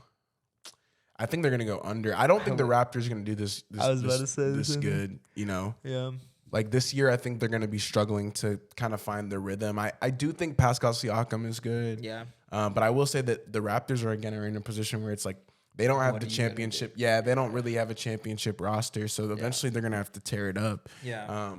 I think right now, I think that the East is starting to get top heavy or more top heavy as well. So I think it's going to be interesting to see how they can compete. I do think they're going to be competitive in some games, but I still think I would have hit the under. Yeah, I agree. I kind of, they're one of those teams where they have good players. I just don't think that they're gonna be able to scrap together some wins. That's how I'm feeling about them. They have Scotty Barnes, they have OG, they have Pascal, they have all these players that are pretty good. It's just, can it equate to and does that again, can they continue to use that core for a while? The sustainability of it. Does that really work in the NBA? And again, they're not super high scoring guards. Nope. Jakob Poeltl's really good. Don't they have Schroeder? Yeah, they have Schroeder too. He went off his first game. And Grady Dick. There's a few bright spots, but I don't know, man. I don't think the Raptors are. Nah, I would say probably probably like 32 wins. Yeah. Like 34, Yeah. like around that range. Utah Jazz, 35 and a half. Honestly, I would probably say over. Okay. I think I was about to say, I was going to say over too. I think, nothing crazy, not like they're not going to be 41-41 type shit. Right, I think right. they'll probably be like high 30s, maybe Hell like yeah. 38, No, hell yeah, 39. hell Like, yeah. they have that potential. I was going to say Larry Markkinen, I think the Jazz were the best first half season team last year. They were. So you can take that over like kind of semi-confidently. Again, they're going to care about these regular season games. I think the in-season tournament's going to be really important for them. I think they have a few bright spots, obviously. I think Taylor Horton-Tucker's a lot better than people remember, and he's an ex-Laker. He's an ex-Laker, yep. I got to show love to him. But Markkinen, Sexton, like they have some guys, bro. Jordan Clarkson, of course. Yes, like bucket. Again, 20, walking 20 piece, always has been ex-Laker. Walker Kessler. Oh my God, how can I forget? He was also somebody who I was hoping is looking to take that next step because I think he will. Yeah. I think John Collins. He's got to get more opportunities, and of course, yeah, JC, man. They have a squad. Yeah, that's bro. a good bet. Like, I would have taken that would've over. I would take that I over. think they'll win like 38 games. Yeah, like around that. Yep. And then last but probably least, but no offense, Washington Wizards 24 and a half. I'm gonna take the over. Okay. For Washington, that seems too low. That does, right? That's what I was. That's like lower than the Spurs. Yeah. Like, I don't know. I think the Wizards can win 28 games or 25 games. Yeah. Even one over that. Yeah. I would take the over. I think Jordan Poole, Kyle Kuzma, and like those boys over there are gonna be able to figure out enough to where they can string together maybe a 3-game win streak twice. Think about that. That's already 6 games. Like, It's like, yeah, 4 yeah, you only need 14 more. Yeah. I think really in reality, the Wizards aren't the best team, but this number is just so outrageously low. Yeah. That's what I mean. Like it's low enough for me to bite. Definitely. Like I would be like, yummy. You Yeah, know, type shit. that seems pretty low. I feel that. Like 25 games out of 82. Yeah. Like that's what is that?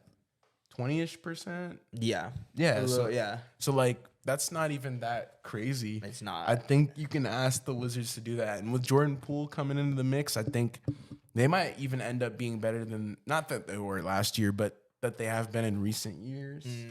They might be competing a little bit, but Okay.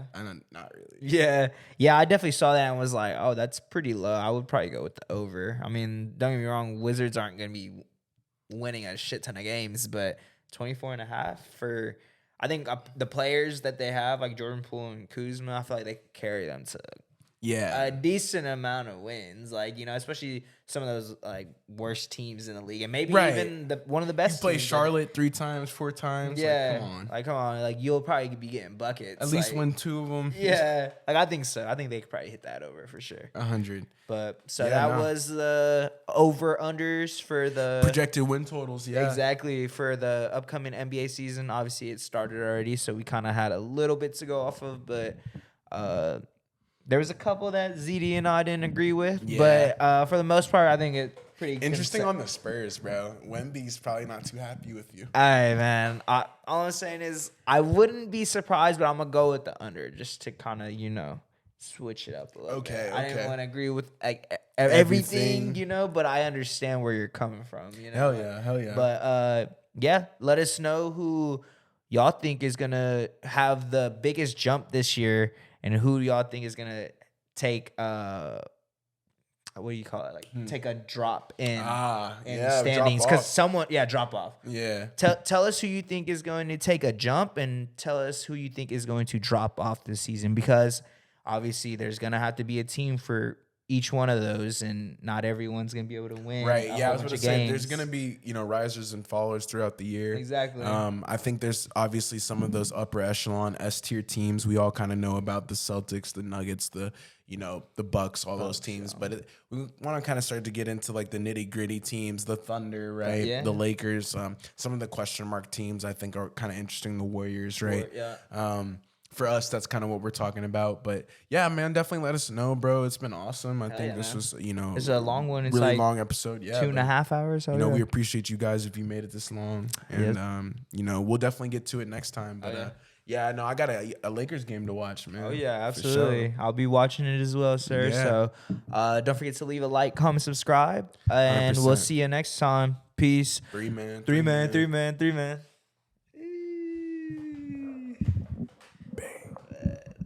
Bow, bow.